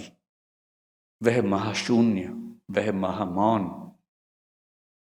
अनाप्त, अद्रवित, अप्रमेय, शब्दहीन जो सब में गाता है। और कविता की अंतिम पंक्ति है कि उठ गई सभा, सब अपने अपने काम लगे, युग पलट गया। मैं भी अंतिम पंक्ति यही कहूंगा, आज का भाषण भी जो आपने सुना है वो भी मेरा नहीं था, वो भी यहां से आया है। धन्यवाद।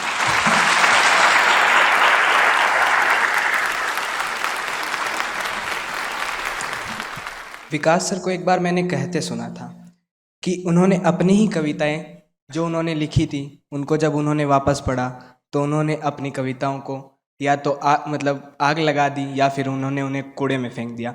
लेकिन हिंदू महाविद्यालय ऐसा कॉलेज है जहां वस्तुओं के साथ साथ भावनाओं को भी सहेज कर रखा जाता है। सर को मैं ये याद दिलाना चाहूँगा कि इंद्रप्रस्थ जो कि हमारे कॉलेज की वार्षिक पत्रिका है, उसमें उनकी कविता सारे जहां से अच्छा, जो कि उन्होंने स्नातकोत्तर 1995 के आसपास लिखी थी, वो आज भी सहेज कर रखी गई है। सर, हिंदू कॉलेज के लिए आपका हमेशा उपलब्ध होने का आश्वासन इस कॉलेज के लिए आपके स्नेह को दर्शाता है। आपके इस स्नेह के लिए बहुत बहुत धन्यवाद सर। आज के हम जिस संवाद के लिए हिंदू कॉलेज के इस विशाल सभागार में एकत्रित हुए हैं, उसको प्रारंभ करने के लिए इस संवाद के मध्यस्थ डॉक्टर शंकर कुमार को मैं यह मंच सुपुर्द करती हूँ। मेरा आपसे निवेदन है कि गुरु शिष्य के बीच इस संवाद को सुचारू रूप से आगे बढ़ाएं। चलिए, इस संवाद को शुरू करते हुए मैं आपको बता दूं कि कुछ प्रश्न जो मैनेजमेंट कमेटी है इस सोसाइटी की, उन्होंने मुझे प्रदान किया है और संभवतः ये प्रश्न आपके ही प्रश्न हैं। तो समय को ध्यान में रखते हुए मैं एक या दो प्रश्न उनमें से चुनकर प्रोफेसर रामेश्वर राय और डॉक्टर विकास दिव्यकीर्ति के समक्ष रखूंगा, और उससे इतर अगर डिस्कशन के बीच में कुछ बातें आती हैं तो देखते हैं कि उसको कैसे आगे बढ़ा सकें, और उसके पश्चात आप भी एक दो प्रश्न पूछ सकते हैं। तो पहला प्रश्न प्रोफेसर रामेश्वर राय से है। एक गुरु का सबसे बड़ा संतोष क्या है? एक शिक्षक को अपने विद्यार्थी की कौन सी उपलब्धि सबसे ज्यादा संतोष देती है? मुझे लगता है कि एक शिक्षक की सबसे बड़ी उपलब्धि ये है कि एक बिंदु पर आकर वह अपने शिष्य से सीखने की स्थिति में आ जाए।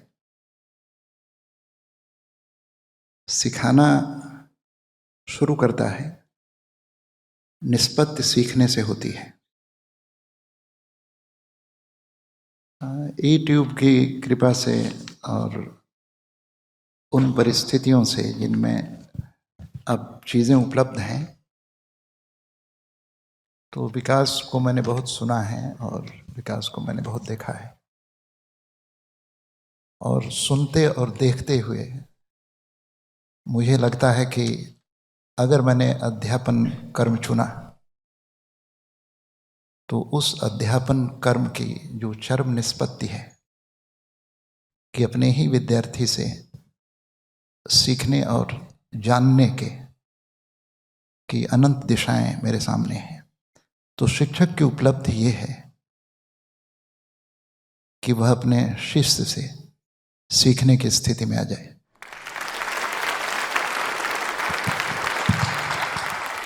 यह प्रश्न डॉक्टर विकास देवकीर्ति से है। जब सफलता ने या सफलता से ज़्यादा असफलता ने सिखाया, लोग अक्सर आपकी सफलता की कहानियाँ सुनते हैं, लेकिन क्या आपको याद है कि कभी किसी असफलता ने आपको सबसे बड़ा सबक सिखाया हो? असफलताएं कहें या चुनौतियां कहें, सिखाने में तो उनकी भूमिका ज़्यादा है ही, मुझे भी और किसी को भी। जैसे मैंने वक्तव्य में एक छोटी सी बात कही कि मैंने 17 की उम्र से कभी घर से पैसे नहीं लिए, क्योंकि थे भी नहीं। उसके पीछे कुछ ऐसी परिस्थितियां थीं जिनमें जिंदा रहना सबसे बड़ी उपलब्धि थी। तो मैंने ऐसी परिस्थितियां बहुत झेली हैं, मतलब हालांकि हर सफल व्यक्ति ऐसी बात करता है, तो मैं भी कर सकता हूं, लेकिन मेरा अनुमान है कि इस रूम में बैठे हुए व्यक्तियों में से शायद 1% भी ऐसे नहीं होंगे जिन्होंने उस स्तर पे, उस स्पेक्ट्रम पे जाके झेला होगा। और ये बात एकदम ठीक है। मैं मानता हूं कि जो सबसे कठिन क्षण थे, उन्होंने ही जीवन को सबसे बेहतर बनाया, उन्होंने ही जीवन में सबसे ज़्यादा समझाया। सिविल सर्विस में भी ऐसा हुआ कि मैंने बाद में अटेम्प्ट दिया कि प्रॉपर IAS में आऊं, सफल नहीं हो पाया। लेकिन अब वो स्वभाव है या पढ़ने की जिज्ञासाओं का परिणाम है। एक बिंदु के बाद सफलताएं असफलताएं जब बहुत मीनिंगफुल ना लगने लगें, तो ही असली सौंदर्य जीवन का है। और मुझे खुशी है कि मैं लगभग उस बिंदु पर रहता हूं। सफल हो जाऊं तो ठीक लगता है, ना हो तो भी ठीक लगता है, बहुत फर्क नहीं पड़ता। धन्यवाद। अब यह प्रश्न जो मैं कर रहा हूं, उसे आप दोनों इस पर उत्तर दे सकते हैं, अपनी प्रतिक्रिया जाहिर कर सकते हैं।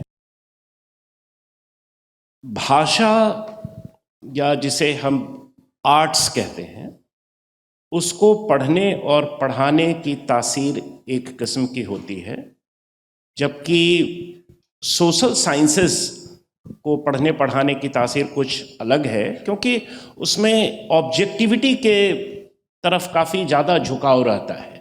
किसी चीज़ को कितना ऑब्जेक्टिव बनाकर लगभग थियरी के तौर पर उसे प्रस्तुत करें तो वो ज़्यादा अच्छा माना जाता है, क्योंकि व्यक्तिगत भावनाओं से अलग होता है।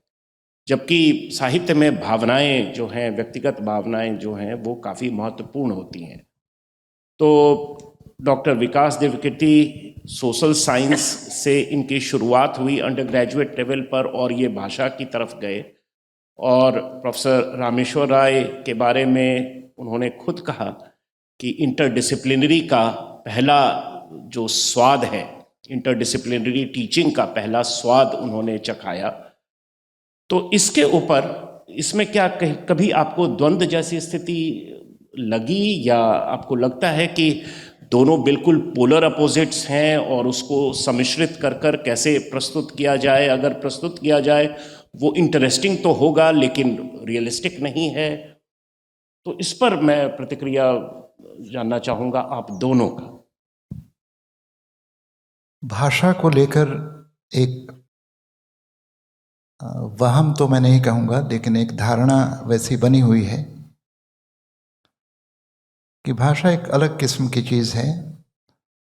भाषा ऑर्नामेंटल होती है, आभूषण धर्मी होती है।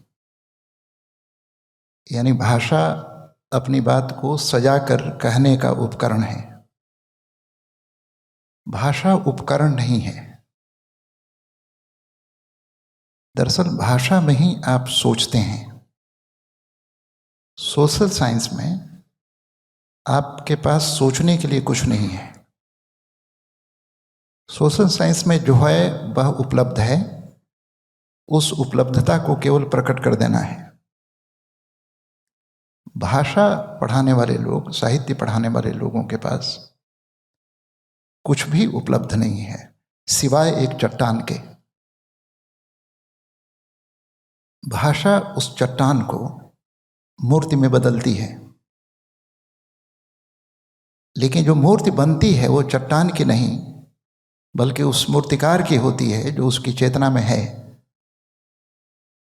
इसलिए भाषा पहले से उपलब्ध चीज को उसी रूप में प्रस्तुत नहीं करती, बल्कि साहित्य में जो कुछ भी है वह भाषा में है और भाषा के माध्यम से है। यानी भाषा मीडियम नहीं है, वो स्वयं ही वह सांस है जो आप कहना चाहते हैं। तो मुझे लगता है कि अगर सोशल साइंस फेफड़े हैं तो भाषा उसकी सांस है, और जब सांस ना हो तो फेफड़े केवल एक्सरे का मैटर रह जाता है। इसलिए फेफड़े में अगर जिंदगी को धड़कना है, वो धड़कन भाषा की होगी। इसलिए जिस आदमी के पास और जिस अध्यापक के पास भाषा की नमी नहीं है, वह तथ्यों को दे सकता है, लेकिन तथ्यों के भीतर जो जीवन है, तथ्यों के भीतर जो स्मृति है, तकलीफ है या सपने हैं, वे भाषा के बगैर नहीं आ सकते। भाषा काठ की बनी हुई मूर्ति में या पत्थर की बनी हुई मूर्ति में प्राण प्रतिष्ठा है। इसलिए भाषा से हम कहते कम हैं, भाषा में हम प्रकट ज़्यादा करते हैं। उसको प्रकट करते हैं जो है लेकिन दिखाई नहीं पड़ रहा है। यानी भाषा अदृश्य को दृश्य में परिवर्तित करने की सबसे खूबसूरत कला है। और मुझे लगता है कि भाषा की यह बड़ी भूमिका गणित और भौतिक विज्ञान पढ़ाने वालों में भी होनी चाहिए। मामला केवल साहित्य का नहीं है। इसलिए भाषा में हम केवल बोलते नहीं हैं, भाषा में हम सोचते हैं, भाषा में हम जीते हैं, भाषा में हम रोते हैं और भाषा में हम सपने देखते हैं। तो भाषा की ये बड़ी भूमिका है। दुर्भाग्य से भाषा इस समय बड़े संकट में है, और ये संकट दो तरफ से है। एक संकट बाजार की तरफ से है, क्योंकि भाषा, बाजार की भाषा वह कह रही है जो वास्तविकता के विरुद्ध है। और दूसरा संकट राजनीति की तरफ से है, क्योंकि राजनीति की भाषा ने भाषा की पूरी विश्वसनीयता को नष्ट कर दिया है। इसलिए भाषा को बरतने की तमीज किसी व्याकरण से नहीं आती, बल्कि मनुष्य होने की गहरी जिम्मेदारी से भाषा निर्मित होती है, और तब भाषा विश्वसनीय बनती है। मुझे लगता है कि भाषा की विश्वसनीयता को बहाल करना इस समय शिक्षण का, अध्यापक का या पूरी शिक्षा व्यवस्था का की सबसे बड़ी चुनौती है। और मेरी इच्छा है कि सोशल साइंस पढ़ाने वाले लोग भी उसी तरह भाषा का रचनात्मक प्रयोग करें जैसे सामान्यतः साहित्य वाले करते हैं।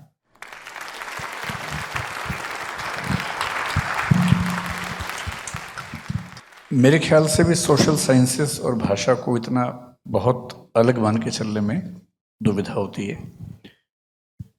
सोशल, उसके बाद वो जेल गया। मुझे उसके बाद से पता ही नहीं कि क्या हुआ, फांसी हुई या उम्र कैद हुई या क्या हुआ, ना तो मुझे पता है ना मैं इंटरेस्टेड हूँ जानने में। मैं उसका नाम हम सब जानता हूँ, एंड एक दो क्लास स्कूल में ऐसी थी कि वो हम आसपास थे, जानते थे, पहचानते थे एक दूसरे को। मेरी सबसे बड़ी चिंता ये होती है बच्चों को लेकर कि किसी भी गलती से वो ड्रग्स में ना चले जाएं। आप सबसे रिक्वेस्ट कर रहा हूँ हाथ जोड़ के, कुछ भी कर लेना, ये मत करना। बदमाशी करो, शरारत करो, थोड़ा इश्क विश्क होगा करो, कोई दिक्कत नहीं। किसी को चीट मत करना, ड्रग्स में मत जाना, क्योंकि इन रास्तों पे जाने के बाद वापसी का रास्ता नहीं है, पूरी ज़िंदगी ख़त्म हो जाती है।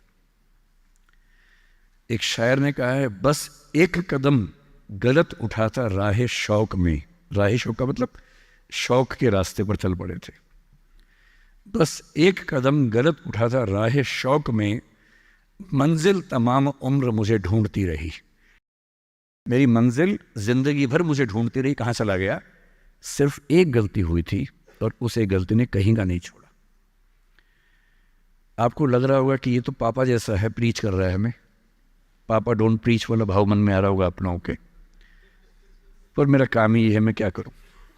मुझे जितनी चिंता अपने बच्चे की उतनी आपकी चिंता है, तो मैं तो बोलूँगा।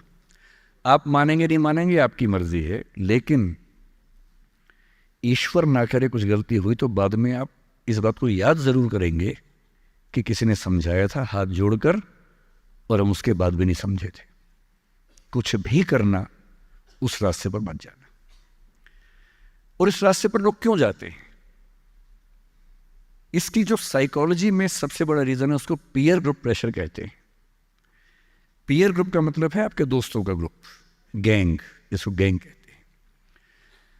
जो डेवलपमेंटल साइकोलॉजी है, जो साइकोलॉजी स्टडी करती है कि बच्चे जैसे जैसे बड़े होते हैं उनकी साइकोलॉजी कैसे चेंज होती है, इसको बोलते हैं डेवलपमेंटल साइकोलॉजी। उसमें माना गया है कि ये जो एज है, टीन एज, ये गैंग एज है। गैंग एज का मतलब 3-4 दोस्तों का ग्रुप होता है, वो गैंग की तरह से ऑपरेट करता है। एकदम सीक्रेट्स रहते हैं ग्रुप में, आपस में बातें करते हैं, जैसी कोई आसपास से निकलता चुप हो जाते हैं। उनको लगता है कि उनके पास कुछ सीक्रेट इन्फॉर्मेशन दुनिया की ऐसी है जो मोसाद और रॉ और इन्हीं सब के पास होती है, किसी के पास नहीं होती। जबकि वो जो बात कर रहे होते हैं उनके पेरेंट्स वो बात 30 साल पहले कर चुके हैं। वो ऐसी कोई बात नहीं कर रहे जो उनके पेरेंट्स को नहीं पता, वो सब बातें करके ही बड़े हुए हैं। पेरेंट्स भी तो बने ही है ना भाई, ऐसा थोड़ा ना, उन्होंने तो ज़िंदगी देखी है। पर उनको लगता है कि वो कुछ खास ऐसा जानते हैं। एक दूसरे पर ऐसा भरोसा, पेरेंट्स पर ऐसा अविश्वास, ऐसा उनको खारिज करने की टेंडेंसी, नॉर्मल बात है, कोई खास बात नहीं है, इस उम्र में सामान्य बात है। पर डेवलपमेंटल साइकोलॉजी जब हम पढ़ते हैं तो उसमें कहते हैं कि जो बच्चा होता है 1-2 साल तक का, उस पर सबसे ज़्यादा असर उसकी माँ का होता है, क्योंकि माँ उसके लिए पूरा संसार है। उस बच्चे की 2 ही ज़रूरतें हैं कि जब वो गीला हो तो वो पहुँच दे, जब भूख लगे कुछ खाना खिला दे। शुरू के 6 महीने इन दोनों ज़रूरतों को जनरली उसकी माँ ही पूरा करती है। तो उसको धीरे धीरे लगता है कि जो माँ है ना, यही मेरा सब कुछ है, और माँ की हर बात को फॉलो करता है वो। 6 महीने के बाद थोड़ा सा बाहर का खाना, घर के बाकी मेंबर्स का असर पड़ने लगता है।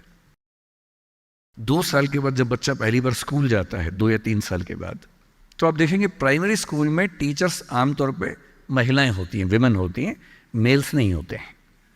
उसके 2 रीज़न है। एक तो मेल्स में इतनी पेशेंस होती नहीं आमतौर पे।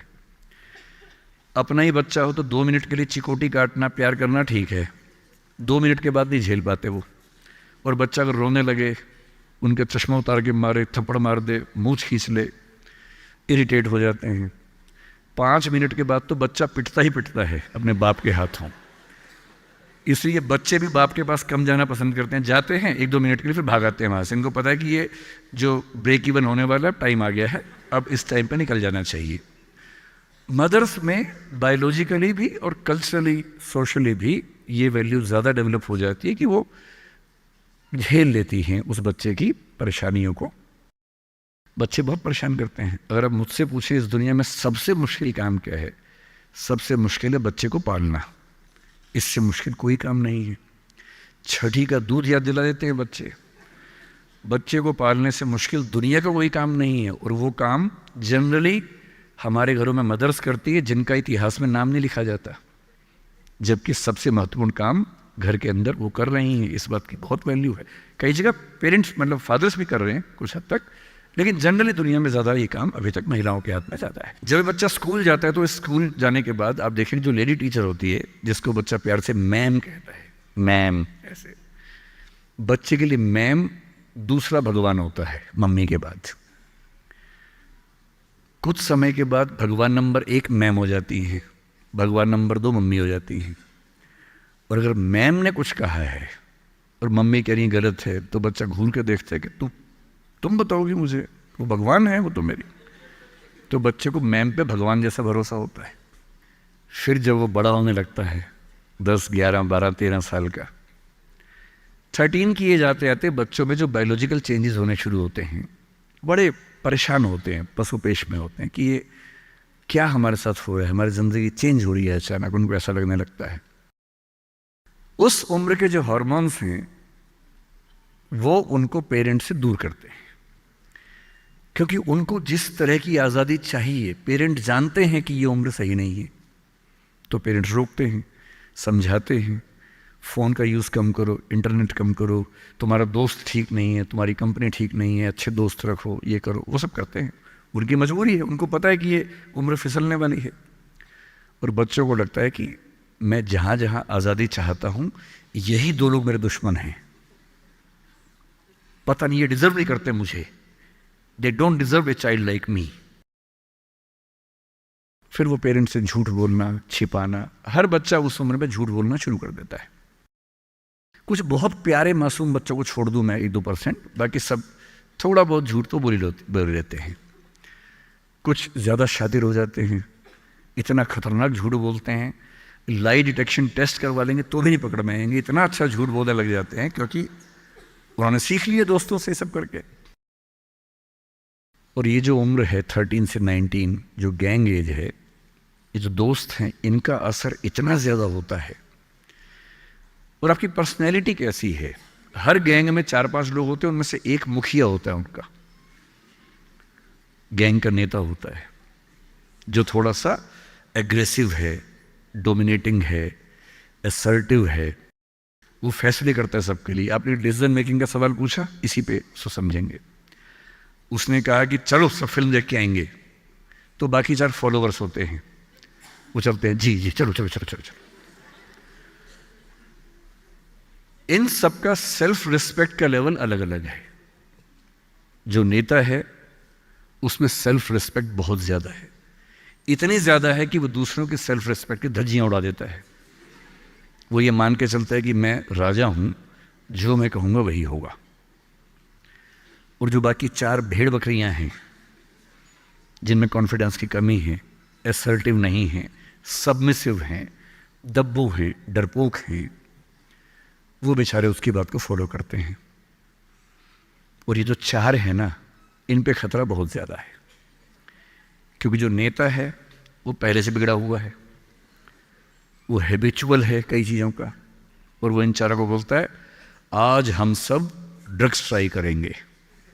पूछ नहीं रहा है, बता रहा है।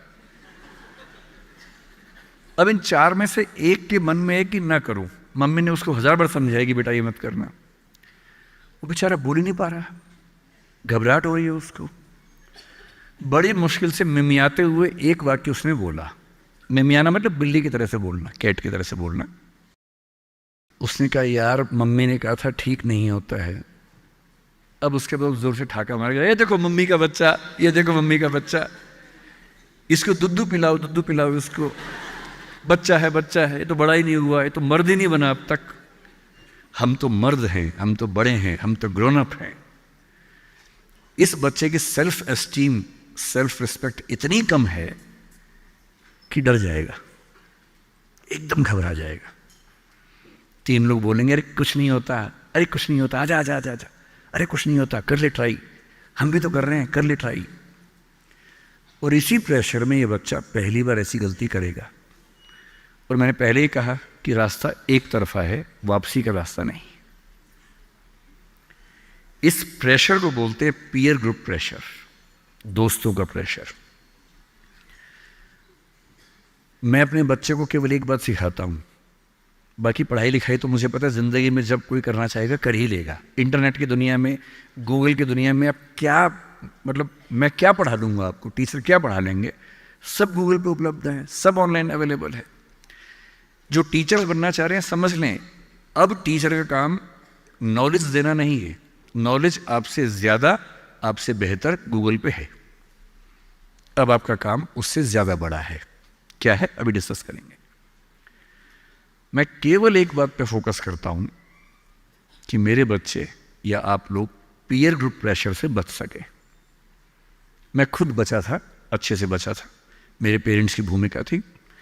मैं जिस हॉस्टल में रहा उस हॉस्टल में लगभग सब ड्रिंक करते थे कॉलेज के दिनों में, मैं नहीं करता था। मुझे कभी ज़रूरत ही नहीं लगी उस चीज़ की, तो नहीं लगी तो नहीं किया। अच्छी बात सिर्फ इतनी है, मैं ये नहीं कह रहा कि ड्रिंक करना अच्छी बात है कि बुरी बात है, वो तो इंडिविजुअल फैसला हर किसी का है, लेकिन मैच्योर होने के बाद, बचपन में नहीं। मैं सिर्फ ये कहना चाह रहा हूँ कि अगर 4 लोग मुझ पर दबाव डालें और मैं उनके दबाव में आ जाऊँ, ये ठीक नहीं। मुझे ध्यान है कि हमारे हॉस्टल की नाइट्स चलती थी, फ्राइडे की रात है, वार्डन साहब छुट्टी पे हैं, 10-12 लोग एक कमरे में बैठे हैं, शराब की बोतल खोल ली है या बियर जो भी है, सबका मन है पीने का। वो मतलब एडल्ट्स हैं, 18+ के थे, वो शायद लीगली अलाउड होगा उनके लिए, मुझे नहीं पता। और जो लोग नहीं पीना चाहते उनको दबाव बना रहे हैं कि आ पी के दिखा, तू मर्द है तो पी के दिखा, बड़ा हो गया तो पी के दिखा। जब भी कोई ऐसा दबाव बनाए ना, इतना भी दबाव में नहीं आना है। जैसे कोई बोले बड़ा है तो पी के दिखा, आपको बोलना है मैं इसको पिए बिना ही बड़ा हूं। मर्द है तो पी के दिखा, मैं इसको पिए बिना ही मर्द रहता हूं। तुम इसको पी के मर्द बनते हो, हम ऐसे ही मर्द हैं भाई। दोस्त नहीं है क्या हमारा? तो क्या बोलना है, अगर तुम्हारी दोस्ती के लिए मुझे पीनी पड़ेगी शराब, तो मेरी दोस्ती के लिए तुम छोड़ क्यों नहीं सकते? अजीब बात है भाई। दोस्त, क्या मैं ही तुम्हारा दोस्त हूं? तुम मेरे दोस्त नहीं हो? तुम्हारी दोस्ती के लिए मैं ड्रग्स लेना शुरू कर दूं और मेरी दोस्ती के लिए तुम छोड़ नहीं सकते? अगर तुम छोड़ नहीं सकते तो मैं ले नहीं सकता। और दोस्ती अपनी जगह है, हमेशा ध्यान रखना। भूल के भी कभी कोई ऐसी डिमांड मत करना जो दोस्ती की हदों से ज़्यादा जाती हो। मैं साफ कह रहा हूं, मैं ड्रग्स के रास्ते पर नहीं जाऊंगा, ये काम मैं नहीं करूंगा। मुझसे दोस्ती रखनी है, इन शर्तों के साथ रखो। मैं किसी दबाव में ना आया हूं ना आऊंगा। इसको बोलते हैं असर्टिवनेस। अपनी शर्तों पे जीऊंगा, किसी के दबाव में नहीं जीऊंगा। जो गलत है गलत है, नहीं करना है तो नहीं करना है। एक शायर ने बड़ी अच्छी बात कही इश्क के बारे में, लेकिन यहाँ अप्लाई होती है। उसने कहा, वो नहीं मेरा सही, उससे मोहब्बत है तो है। भाई किसी से मोहब्बत है, नहीं हो पाया मेरा, कोई बात नहीं। वो नहीं मेरा मगर उससे मोहब्बत है तो है। अब ये रस्मों और रिवाजों से बगावत है तो है। अगर मैंने एक सही बात कह दी और वो रस्म रिवाज के खिलाफ है तो है, मैं क्यों डरूंगा? जो मुझे ठीक लगा, अपने ईमान के मुताबिक लगा, मैंने कहा वो मैं करूंगा। तो जो बात मुझे अपनी ओर से शुरुआत में कहनी थी मैंने आपसे कही है। और मेरा ख्याल है कि अगर आप सब बच्चों में से एक बच्चा भी मेरी बात सुन के गलत रास्ते पे जाने से रुक गया तो मेरा सिक्किम आना धन्य हो गया। मैं उसमें बहुत खुश हूं, उससे ज़्यादा मुझे कोई ज़रूरत नहीं। अब मैं उन प्रश्नों पर आता हूं जो प्रश्न आपने पूछे। उन प्रश्नों से जो करियर की बात है या मोटिवेशन की बात है उस पर आते हैं। एक सवाल 2-3 बच्चों ने पूछा कि हम कभी कभी डीमोटिवेटेड होते हैं, क्या तजुर्बा सच में इतना महत्वपूर्ण है? हम क्या करें? नौकरी मिलेगी या नहीं, तनाव रहता ही होगा, पढ़ते होंगे, टेंशन होती होगी, कितना पढ़ें, टाइम मैनेजमेंट कैसे करें, ये सवाल भी आपके सामने है। मैं आपसे, देखिए मेरा काम चीज़ों को आसान करना है। मैं दिल्ली में पढ़ाता हूँ IAS के बच्चों को, तो मैं उनको भी ये कहता हूँ कि चीज़ें मुश्किल तो कोई भी कर सकता है, चीज़ें आसान करना मुश्किल है, और हमें तो चीज़ें आसान करनी है। इस दुनिया में कोई भी ऐसा एग्ज़ाम नहीं जिसके लिए आपको 24 घंटे पढ़ने की ज़रूरत है। अगर आप दिन में 8, 10, एक लेवल के बाद 12 घंटे पढ़ते हैं तो ये बहुत है। इसलिए मैं आपसे कह रहा हूँ शुरुआत के लिए 8 घंटे की पढ़ाई, 8 घंटे की नींद और 8 घंटे बाकी सब चीज़ें, खेलना कूदना, वो बहुत ज़रूरी है। यहीं से बात आती है मोटिवेशन की। एक ये है कि हमारा मोटिवेशन हमेशा कैसे रहे, और एक ये कि कभी कभी स्ट्रेस ज़्यादा हो जाता है, उस समय हम कैसे मैनेज करें। आपकी उम्र में स्ट्रेस ज़्यादा होने की वजह यह भी है कि आपके हार्मोन्स इस उम्र में ज़्यादा, उनमें वाइब्रेशंस होते हैं, तो मूड स्विंग ज़्यादा होते हैं। जैसे जैसे आप मैच्योर होते जाएंगे उम्र के साथ, आपके मूड स्विंग्स कम हो जाएंगे। जैसे आपके पेरेंट्स हैं, आप देखेंगे, स्पेशली फादर को आप देखेंगे, आपके फादर आम तौर पर इमोशनल बातों से बहुत प्रभावित नहीं होते होंगे। जैसे आप कहेंगे पापा आज मेरी फ्रेंड ने मुझे छोड़ दिया, पापा कहेंगे कोई बात नहीं। आपके अंदर से आंसू छूट रहे हैं, आपका मन कर रहा है मैं क्या कर लूँ, आग लगा दूँ, जंगल में जाके क्या कर दूँ, इमोशंस ऐसे उछल रहे हैं आपके। पापा क्या बोल रहे हैं, कोई बात नहीं, कोई और मिल जाएगा उससे बेहतर, ठीक है। ऐसा नहीं कि बहुत अभ्यास किया उन्होंने, उम्र बढ़ने के साथ साथ हमारे हार्मोन्स का बैलेंस चेंज होता है और आप बहुत मैच्योर हो जाते हैं। मैच्योर होने का सबसे बेसिक मतलब है कि आप किसी इमोशन में बह नहीं जाते, आप खुद के ऊपर कंट्रोल बेहतर रख पाते हैं। तो वो उम्र के साथ होगा। लेकिन अभी जैसे डीमोटिवेशन आपको होता होगा, करियर को लेकर सवाल मन में आता होगा कि आईएएस बनूं तो कैसे बनूं, कितना पढ़ूं कितना ना पढ़ूं, ये सब सवाल आते होंगे। तो मैं आपसे 2-3 बातें कहना चाह रहा हूं। मैं तो आईएएस के लिए पढ़ाता हूं, अगर आप आईएएस की तैयारी करेंगे तो इनडायरेक्टली कहीं ना कहीं मुझे उससे फायदा ही होगा। पर ईमानदारी की बात यह है कि वो अकेला रास्ता नहीं है। एक बात को ठीक से, आईएएस बनने का मजा क्या है कि आपका सोचने का तरीका बहुत साइंटिफिक हो जाता है। आप फैक्ट्स पे बात करते हैं, तथ्यों पे बात करते हैं, आर्गुमेंट से बात करते हैं, इमोशन से बात नहीं करते हैं, समझदारी से बात करते हैं। हमारे देश में जो आबादी है वो आबादी, अब सेंसस जब भी होगा पता लगेगा, पर हम मान के चलते हैं कि वो आबादी लगभग 145 करोड़ के आसपास इस समय हो चुकी है। पूरे इंडिया की बात अगर हम करें 145 करोड़ में से अगर मैं कहूं कि जो लोग 21 साल या 18 साल से मान लीजिए 30 की उम्र के बीच में है, इन 12 साल में है, मेरे ख्याल से ये आबादी भी कम से कम 12, 15, 20 करोड़ के आसपास तो होगी ही होगी। अगर ये 20 करोड़ लोग सोचे कि मैं आईएएस बनना है, या इनमें आधे भी सोच लें, 10 करोड़ सोच लें, आपको ये समझना है कि आईएएस पूरे भारत में कुल मिला के 6000 होते हैं, जिनमें से भी 5000 लोग हैं। आईपीएस भी इतने ही होते हैं, 5-6 हज़ार के बीच में होते हैं। अगर 10 करोड़ लोग सपना देखेंगे उन नौकरियों का, अगर मैं सारी सिविल सर्विसेज मिला लूँ, सेंटर की, स्टेट की, सब मिला लूँ, तो सेंटर की कुल 20 सर्विसेज मान लीजिए, सबका कार्डर अगर हम 5000 भी एवरेज रखें तो 1 लाख लोग होंगे। आपके स्टेट का मान लें, स्टेट में मान लेता हूं कि 2-3 हज़ार लोग होंगे जो सरकारी नौकरी में ठीक पद पे होंगे, उससे ज़्यादा का तो कार्डर नहीं होना चाहिए, क्योंकि स्टेट बहुत छोटा आपका है, आबादी बहुत कम है। तो जो नौकरियां कुल मिला के 10-12 हज़ार हैं, अगर देश का हर युवा सोचे कि मुझे उसी में आना है, तो इसका मतलब है कि हम एक ऐसे रास्ते पे जा रहे हैं जिसमें डिप्रेशन होने की संभावना बहुत ज़्यादा है, एंग्जाइटी होने की संभावना बहुत ज़्यादा है, बहुत लोगों को हारना भी पड़ेगा, बहुत लोगों को हासिल नहीं हो पाएगा वो सब। तो मैं जो आपसे कहना चाह रहा हूँ, सरकारी नौकरी ठीक है, कोशिश करने में बुराई नहीं है, सरकारी नौकरी में कुछ चीज़ें अच्छी होती हैं, पर अपने मन से ये बात निकाल दीजिए कि मुझे केवल और केवल सरकारी नौकरी में ही जाना है। दुनिया में तमाम रास्ते हैं और मैं कुछ रास्ते आपको हिंट करता हूँ इस चीज़ का। जैसे मैं खुद एक एग्जांपल हूँ, मैं सरकारी नौकरी में रहा, मैं दिल्ली यूनिवर्सिटी में लेक्चरर था, पहले असिस्टेंट प्रोफेसर था, 2 कॉलेजेस में पढ़ाए मैंने वहाँ। फिर आईएएस का एग्ज़ाम दिया, सिलेक्ट हो गया उसमें, 6-7 महीने वहाँ नौकरी की, फिर वो भी छोड़ा। अब मैं अपना काम करता हूँ, सेल्फ एम्प्लॉयड हूँ। और मैं ईमानदारी से आपसे कह रहा हूँ, आप जब भी कोई फैसला करेंगे अपने बारे में, कभी ना कभी आपको फील होगा, बेशक 1 सेकंड के लिए, कि आपने गलत किया। कोई भी फैसला हो, आप स्पाउस सिलेक्शन करेंगे अपने लिए, कितना भी सोच के कर लें, जीवन में कभी ना कभी लगेगा गलती हुई, अक्सर लगेगा ठीक किया, कभी कभी लगेगा गलत किया। और ऐसा नहीं कि आपने एक्स के बदले वाई किया होता तो नहीं लगता, तो भी लगता है। दिक्कत ये नहीं है कि मैं एक्स को चुनूं या वाई को चुनूं, आप जिसको भी चुनेंगे पूरा पैकेज साथ में आता है, अच्छी चीजें भी, खराब चीजें भी। जो अच्छा आएगा उस पर आपका ध्यान नहीं जाएगा, क्योंकि वो तो फॉर ग्रांटेड है। जो मिल जाता है वो मिट्टी हो जाता है, कोई वैल्यू नहीं करता उसको। जो मिस हो जाता है वो चुभता है। और जो चीज दूसरे ऑप्शन में अच्छी थी, इसमें नहीं, आप बार बार वो देखते, अरे यार वो ठीक था, अरे यार वो ठीक था। जबकि वहां 12 प्रॉब्लम्स थी, यहां 2 प्रॉब्लम है।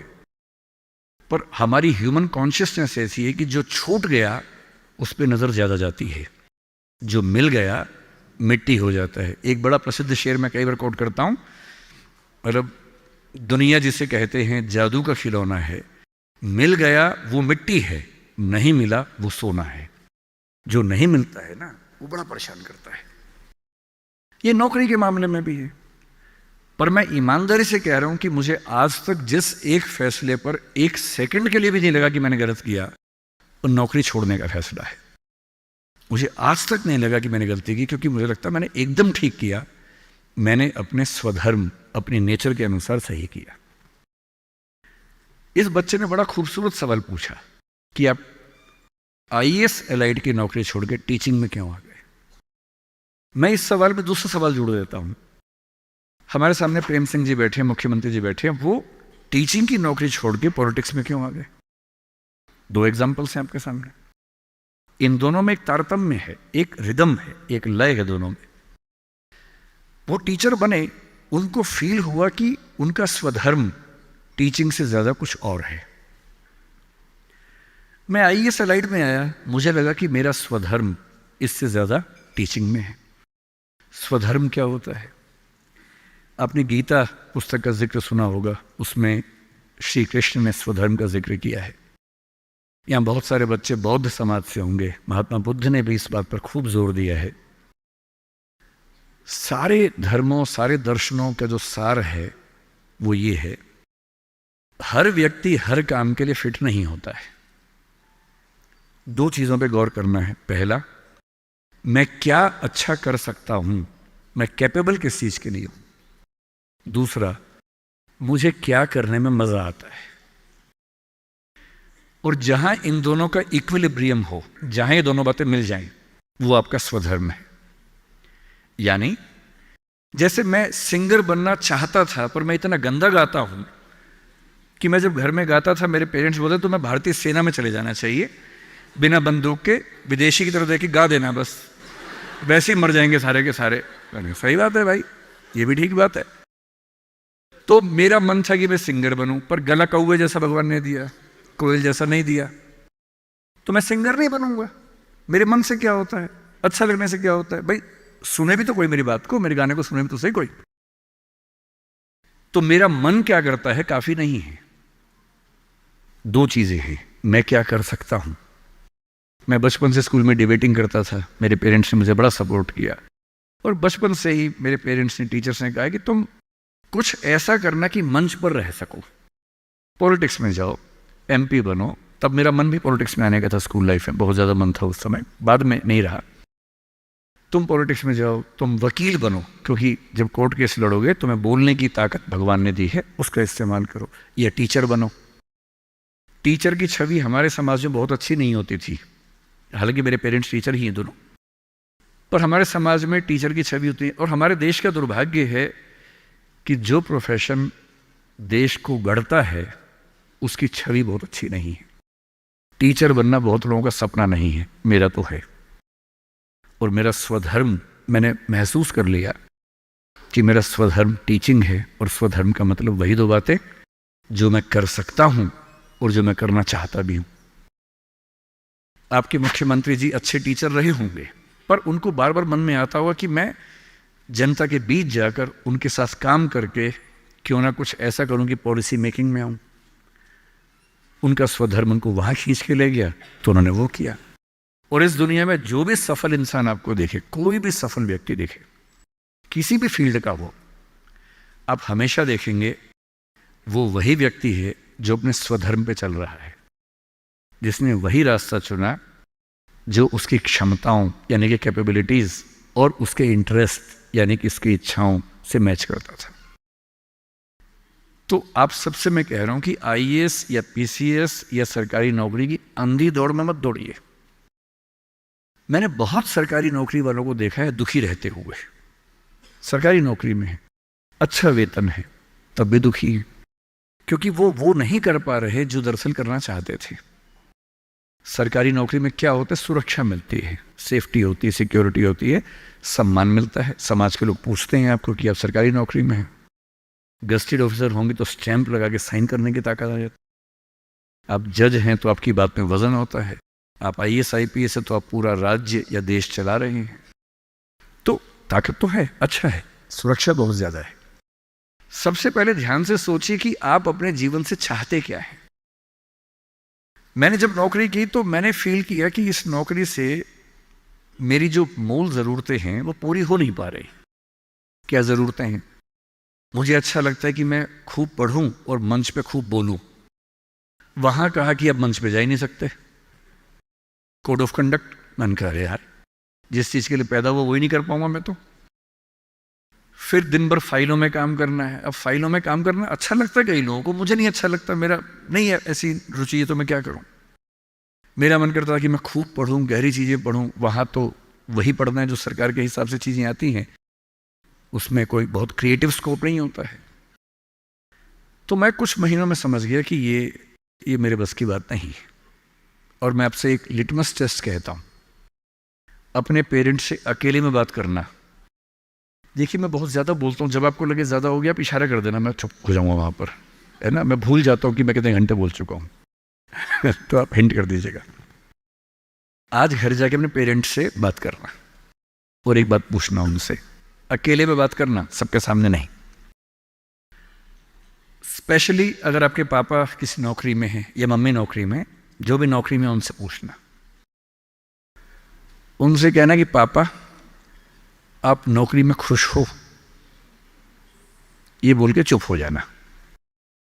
ये मम्मी आप नौकरी करती हो सरकार में या प्राइवेट, जहां भी करती हो, ईमानदारी से बताओ, मेरे सिर पे हाथ रख के बताओ कि आप खुश हो। तो पहले वो 2-4 मिनट गोल मटोल बात करेंगे। हाँ बेटा, क्या कह सकते हैं बेटा, हाँ ठीक ही है बेटा, सब बढ़िया चल रहा है बेटा, ऐसी ऐसी बात करेंगे। आप 2 मिनट के बाद फिर उनका हाथ पकड़ के अपने सिर पे रख देना। अब बोलना, आपको मेरी कसम में झूठ बोला तो मर जाऊंगी, मर जाऊंगा। झूठ मत बोलना, सच्ची बताओ आप खुश हो। 2-4-5 मिनट के बाद उनके आंसू निकल जाएंगे या आवाज भर्रा जाएगी उनकी।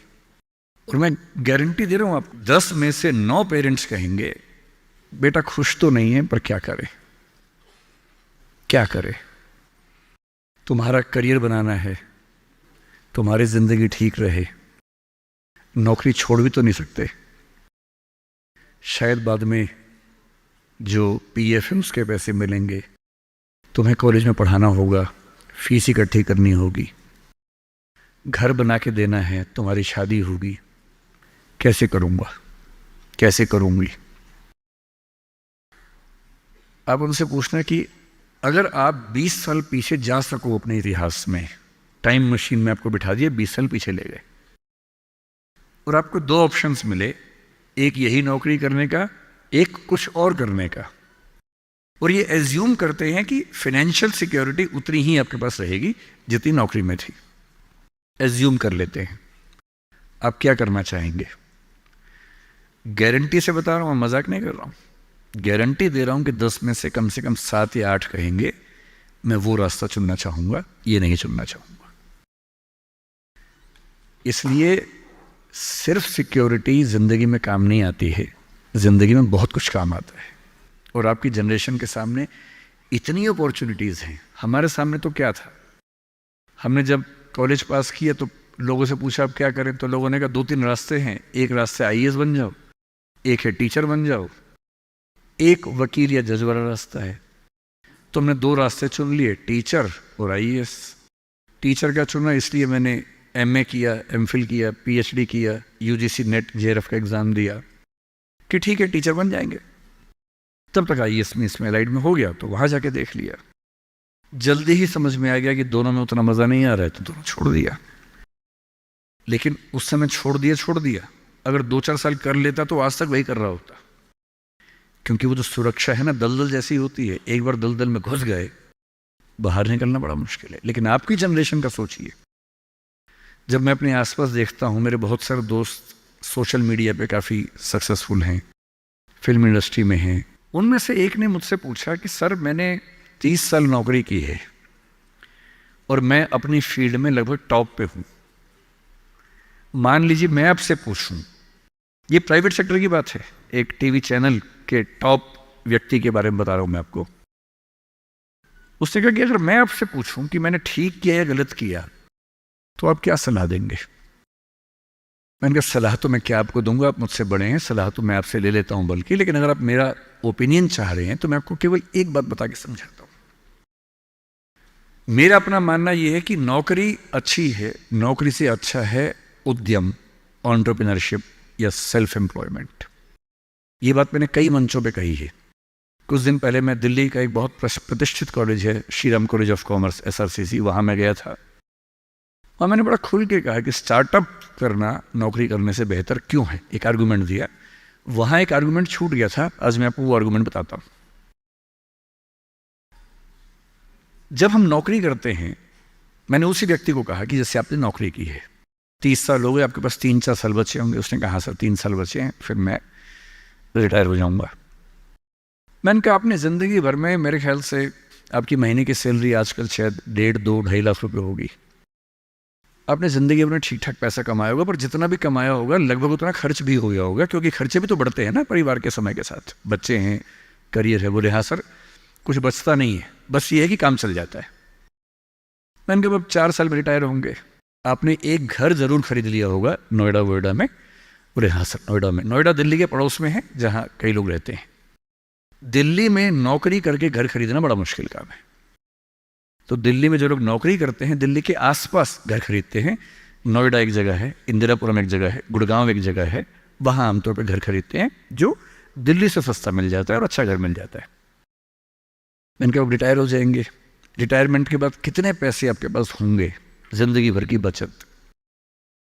बोले सर मैंने कुछ स्कीम्स में पैसा लगा रखा है, लेकिन मेरे पास 10-15 लाख रुपए कैश होगा, और जो स्कीम्स मैंने इन्वेस्ट किया हुआ है, मैंने सही टाइम पे इन्वेस्ट कर दिया था, तो मुझे महीने का 50-60-70 हज़ार रुपये वहाँ से आता रहेगा, जिससे मेरे खर्चे निकलते रहेंगे, मेरी फैमिली सेफ रहेगी, मतलब हस्बैंड वाइफ हम सेफ रहेंगे। मैंने कहा बढ़िया है। मैंने कहा सिनेरियो नंबर 2 सोच के देखिए ज़रा। फिर मैंने ये भी पूछा आपके बच्चे करते क्या हैं? तो उन्होंने कहा कि सर मेरा एक बच्चा तो सॉफ्टवेयर की दुनिया में है, एक बच्चा मेरा मीडिया में ही, जर्नलिज्म में ही काम करना चाहता है, वो अभी पढ़ रहा है, जल्दी ही नौकरी शुरू कर देगा। मैंने कहा जब वो नौकरी शुरू करेगा उसकी सैलरी क्या होगी? बोले सर शुरुआत तो 30-35 हज़ार से होनी चाहिए, धीरे धीरे फिर परफॉर्मेंस के हिसाब से सैलरी बढ़ जाएगी उसकी। मैंने कहा चलिए अब चैनल चेंज कर लेते हैं। मान लीजिए कि आपने 30 साल पहले नौकरी की जगह अपना उद्यम शुरू किया होता। लेट अस एज्यूम, मैं जानता हूं कि अपना उद्यम करने में खतरा ज्यादा होता है, बहुत ज्यादा होता है।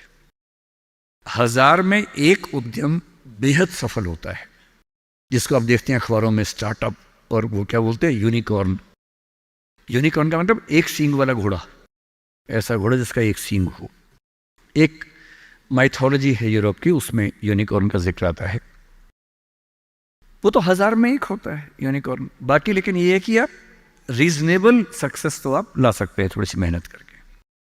धीरे धीरे लोग आपको जानने लगते हैं, एक ब्रांडिंग बनने लगती है, और 3 साल का मानते हैं कि ब्रेक इवन का एक जस्टिफिकेशन पीरियड है कि 3 साल अगर आपने ठीक से काम कर लिया। एक ये फॉर्मूला आप भी समझ लें, दुनिया में कोई भी काम हो, कितना भी मुश्किल हो, अगर आपने 3 साल उस पर ठीक से खर्च कर दिए तो मान के चलिए कि उसमें आपको सक्सेस मिलनी तय हो जाएगी। 3 साल का गोल्डन रूल है। तो मैंने उस व्यक्ति से कहा कि अगर आपने 3 साल स्ट्रगल कर ली होती, अपना काम शुरू किया होता, लेट अस एज्यूम, और सफल हो जाते, और मान लीजिए सफल ना होते तो नौकरी कर लेते, ऐसा भी क्या है, 30 साल नहीं 27 साल नौकरी कर लेते, कौन सी ऐसी खास बात है। और यदि आज आपका एक एम्पायर खड़ा हो जाता, अभी आप नौकरी करते हैं, उस समय शायद आप 500 लोगों को, 100 लोगों को, 1000 लोगों को नौकरी दे रहे होते। कोई मुझसे अगर पूछता है ना कि मैं जिंदगी में किस चीज से सबसे ज्यादा खुश रहता हूं, सबसे ज्यादा, वो ये है कि जब मैंने नौकरी छोड़ी, अपना काम शुरू किया। शुरू में हमारे यहाँ 3 लोग काम करते थे, आज हमारे दृष्टि ग्रुप में 1800 लोग काम करते हैं, 1800। और मुझे सबसे बड़ा सुकून इस बात का है कि 1800 परिवार चल रहे हैं मेरे उस एक फैसले से। और यदि आप उद्यम करते हो, उनसे मैंने कहा, और एज्यूम करते हैं कि 30 साल की मेहनत के बाद आपका उद्यम जो है आपकी अभी की सैलरी से शायद 50 गुना ज़्यादा कमा रहा होता, उस कंपनी की वैल्यू आपकी सैलरी से शायद 1000 गुना ज़्यादा होती, जैसा वैल्यूएशन होता है, और आपका बच्चा अपना काम शुरू करना चाहता। आज आप 2.5 लाख रुपए कमाते हैं, आपका बच्चा 30,000 से शुरू करेगा, पूरी स्ट्रगल वैसी की वैसी करेगा। अगर आप उद्यमी होते, आपका बच्चा वहां से शुरू करता जहां आपने छोड़ा है, और पूरी एक पीढ़ी की मेहनत आपको एक्स्ट्रा मिलती जो अब नहीं मिलेगी। इसलिए नौकरी अच्छी है, पर नौकरी इतनी अच्छी भी नहीं है कि उसके लिए पागल हो जाना है। करेज क्यों नहीं आ सकता हमारे अंदर, साहस क्यों नहीं आ सकता है? कम से कम एक चांस लेने के लिए, खतरा उठाने के लिए, ट्राई करने के लिए क्यों नहीं कोशिश करनी चाहिए? और इसलिए मैं आप सबसे जो कहना चाह रहा हूं वो ये, अपने स्वधर्म को ठीक से पहचानिए। आप जीवन से क्या चाहते हैं ठीक से पहचानिए। अगर आप चाहते हैं पैसा कमाना, तो सबसे अच्छा है अपना उद्यम, अपना स्टार्टअप, अपना बिजनेस, अपना काम, सेल्फ एम्प्लॉयमेंट। अगर आप चाहते हैं पावर, कि मैं कुछ करूं तो दुनिया को दिखे, तो सिविल सर्वेंट बनिए, जज बनिए, पॉलिटिक्स में आइए। पॉलिटिक्स एक ऐसी चीज है जहां आप समाज को सबसे ज्यादा बदल सकते हैं, सबसे ताकत के साथ बदल सकते हैं। यदि आपको चाहिए जीवन में शांति, सुकून, तो फिर एक ऐसी नौकरी या एक ऐसा उद्यम जैसे खेती का काम।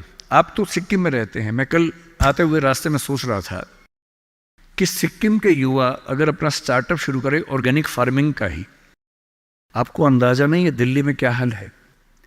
दिल्ली में किसी शॉप के ऊपर लिख दीजिए ऑर्गेनिक फार्मिंग के प्रोडक्ट्स मिलते हैं, वहां लाइन लग जाती है, लोग पागल हो जाते हैं। वो केमिकल पेस्टिसाइड्स और केमिकल फर्टिलाइजर्स खा खा के इतने पगला चुके हैं हम लोग, जिस शॉप पे लिखा हो ऑर्गेनिक प्रोडक्ट्स, मतलब अजीब हाल हो जाता है। सिक्किम के युवा, जब आपका स्टेट दुनिया का पहला स्टेट ऐसा है जहां ऑर्गेनिक फूड मिलता है सिर्फ, आपके पास तो दी हुई ब्रांडिंग है पहले से, उस ब्रांडिंग का इस्तेमाल करके अगर आप दिल्ली में, और दिल्ली ही क्यों, दुनिया भर में, आजकल तो एक एप्लीकेशन बनानी है, ऑनलाइन ऐप बनानी है, दुनिया भर में प्रोडक्ट सेल करना है। और अगर आप ऐसा कोई प्रोडक्ट लाएं और सिक्किम में 10-20 यूनिकॉर्न खड़े हो जाएं, यूनिकॉर्न का मतलब है एक ऐसी कंपनी जिसकी वैल्यू $1 बिलियन की है। $1 बिलियन का मतलब आज के ज़माने में होता है लगभग 10,000 करोड़ रुपए या 9,000 करोड़ रुपए। वैल्यू, इनकम नहीं, वैल्यू, कंपनी की वैल्यू इतनी है। और ये आजकल बहुत मुश्किल नहीं होता है, बस 2-3 साल की गंभीर स्ट्रगल। फिर कल मैं एक बात और सोच रहा था, जब मैं बागडोगरा से यहां आया, मैंने कल महसूस किया कि जो north eastern part of country है, जिसमें सिक्किम भी है, बाकी राज्य भी हैं, हम तो दिल्ली में रहते हैं। मुझे दिल्ली से कहाँ जाना होता है, मैं बॉम्बे अक्सर जाता हूँ, इलाहाबाद जाता हूँ, लखनऊ जाता हूँ, जयपुर जाता हूँ। जहाँ भी जाना होता है, अगर मैं सड़क से जाऊँ तो कुछ घंटे, बॉम्बे तो अब 12 घंटे का हो जाएगा, पहले 24 घंटे का था। और फ्लाइट हर जगह की है, फ्लाइट में बैठे 2 घंटे बॉम्बे, 1 घंटा इलाहाबाद, आधा घंटा लखनऊ, आधा घंटा जयपुर, बात खत्म, पहुंच गए। अब मैं सिक्किम आना चाह रहा हूं, कल को शायद मैं अरुणाचल जाना चाहूं, नागालैंड जाना चाहूं, मैं बहुत आसानी से पहुंच नहीं पा रहा हूं। यह दिक्कत तो सब लोगों के साथ है। आपका दिल्ली के साथ, देश के बाकी हिस्सों के साथ कांटेक्ट इतना कमजोर है, चिंता की बात है। पर यह चिंता केवल सरकार के लिए क्यों है? एक रास्ता भी तो है। कल मैंने रास्ते में एक चीज सोची, आपसे शेयर करता हूं, शायद आप में से कोई इस रास्ते पर चलना चाहे। हवाई जहाज तो उसके लिए बहुत बड़ी पट्टी चाहिए होती है। मुझे पता है कि यहां पड़ोस में एक हमने एयरपोर्ट बनाया है जो मौसम की वजह से कम चल पाता है। हेलीकॉप्टर एक बहुत बड़ा स्ट्रक्चर होता है जिसको मैनेज करना आसान नहीं होता है। अगर आप टेक्नोलॉजी को ठीक से समझते हो तो अभी दुनिया के कुछ देशों में एक्सपेरिमेंट्स हुए हैं। एक्सपेरिमेंट सक्सेसफुल हो चुके हैं, आप यूट्यूब पर सर्च कीजिए, मिल जाएंगे आपको। क्या एक्सपेरिमेंट है? एयर टैक्सी का, हवाई टैक्सी। कई कंपनियों ने अलग अलग तकनीक से ये प्रयोग करके देख लिया है। ऊबर इस पे कुछ एक्सपेरिमेंट्स कर रहा है। हमारे प्रधानमंत्री श्री नरेंद्र मोदी की बात भी ऊबर कंपनी के मालिक से 3-4 साल पहले हुई कि ऊबर टैक्सी हम चलाएंगे, एयर टैक्सी चलाएंगे दिल्ली में जल्दी ही। दिल्ली से गुड़गांव जाने में 1 घंटा लगता है, एयर टैक्सी 8 मिनट लेगी मैक्सिमम। टैक्सी कैसे काम करेगी? आपने ड्रोन देखे हुए हैं, हेलीकॉप्टर भी तो इस तरह का ड्रोन ही होता है। एक कार जैसा इंस्ट्रूमेंट है जिसपे 4 पंखे लगे हैं, वो ड्रोन बन के उड़ता है और एक जगह से दूसरी जगह ले जाता है। बैटरी ड्रिवन चीज़ें भी आने शुरू होने वाली हैं जो कि बहुत कॉस्टली नहीं पड़ती हैं ऑपरेट करने में। मैं कल ही सोच रहा था कि नॉर्थ ईस्ट में अगर कुछ ऐसे युवा हो, कुछ सिक्किम में हो, कुछ अरुणाचल में हो, नागालैंड में हो, त्रिपुरा, मिजोरम, मेघालय में हो, और मिलके कुछ ऐसी कंपनियां बनाएं सरकार की पॉलिसी से बात करके, और मेरे ख्याल से सभी राज्यों के मुख्यमंत्री दिल्ली में बात करेंगे। सिविल एविएशन मिनिस्ट्री से, होम मिनिस्ट्री से परमिशन जो रिक्वायर्ड है वो लेने के बाद ऊबर जैसी कंपनियों से टाई अप करके जैसे भी करना चाहें, अगर हमारे पास एयर टैक्सी का एक अच्छा मॉडल बन जाए। कल जब मैं तीस्ता के पास से निकला, मैंने अपने ड्राइवर साहब से पूछा, क्योंकि पुल 1-2 टूट गया बता रहे थे, बहुत मिट्टी मलबा जमा था। मैंने उनसे पूछा कि जैसे नदी के सामने जो गांव है, अगर मुझे यहाँ से वहाँ जाना हो, पुल तो टूट गया, कैसे जाएंगे? उन्होंने बताया कि यहाँ से वहाँ जाने के लिए 50 किलोमीटर पीछे जाके एक पुल पार करके आना पड़ेगा, क्योंकि अभी पुल टूट गया है। और मैं सोच रहा हूँ कि मान लीजिए इस नदी के इधर और उधर 2 दोस्त रहते हों, या किसी बच्चे का घर इधर है, स्कूल उधर है, अब वो कैसे जाएगा? और ऐसा क्यों ना हो कि इस राज्य की भौगोलिक स्थितियों को देखते हुए हमारे पास एयर टैक्सी के छोटे छोटे मॉडल्स बहुत जगहों पर हों, जो बहुत कम फीस पर वो सारा डिस्टेंस ट्रेवल करने में हेल्प करते हों। और ये उद्यम बाकी राज्यों के लोग यहाँ के करें, क्या इससे बेहतर नहीं है कि सिक्किम के बच्चे ये उद्यम करें? और सिक्किम के टूरिज्म के डेवलपमेंट में सिक्किम को फ़ायदा हो, ये तो होना ही चाहिए। इसलिए मेरा आप सबसे रिक्वेस्ट ये है, आपको सिविल सर्विस की तैयारी करनी मैं बता ही दूंगा, वो तो मेरा काम है ही, मैं रोज़ वही बताता हूँ। तो मैंने अभी तक आपके 2 सवालों का एड्रेस किया, एक अंतिम सवाल टीचर्स वाला और एक थोड़ा सा मोटिवेशन लेके बात समाप्त करूँगा, क्योंकि मुझे अंदाजा है कि काफ़ी ज़्यादा हो गया होगा, टाइम कितना हुआ मुझे पता नहीं, पर जो भी हो गया। मोटिवेशन को लेकर आपको जब भी ऐसा लगे कि आप डीमोटिवेटेड हो रहे हैं, देखिए मोटिवेशन के 2 तरीके होते हैं।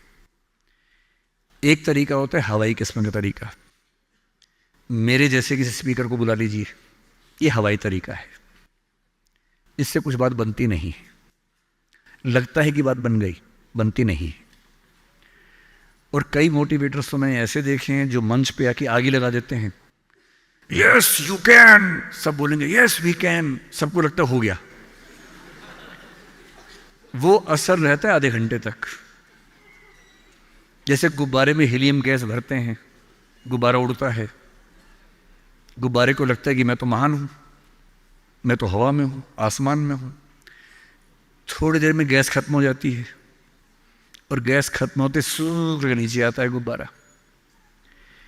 एक तो वैसा मोटिवेशन है कि मैं थोड़ी आग लगा दूं, 10 बार जोर से बोलूं, आप भी बोले जोर जोर से, एकदम खून गर्म हो जाए, आप बाहर निकले, आपको लग रहा है कि आप कुछ भी कर सकते हैं, आधे घंटे बाद लग रहा है अरे हम तो वैसे के वैसे हैं। एक तो वो मोटिवेशन है जो आधे 1 घंटे वाला होता है, उसमें मेरा कोई इंटरेस्ट नहीं है, ना मैं वैसा मोटिवेटर बनना चाहता हूं।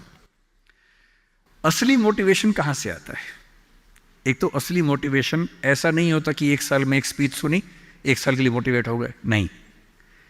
असली मोटिवेशन आता है जिंदगी की ज़रूरतों से, आसपास से, डेली लाइफ से आता है।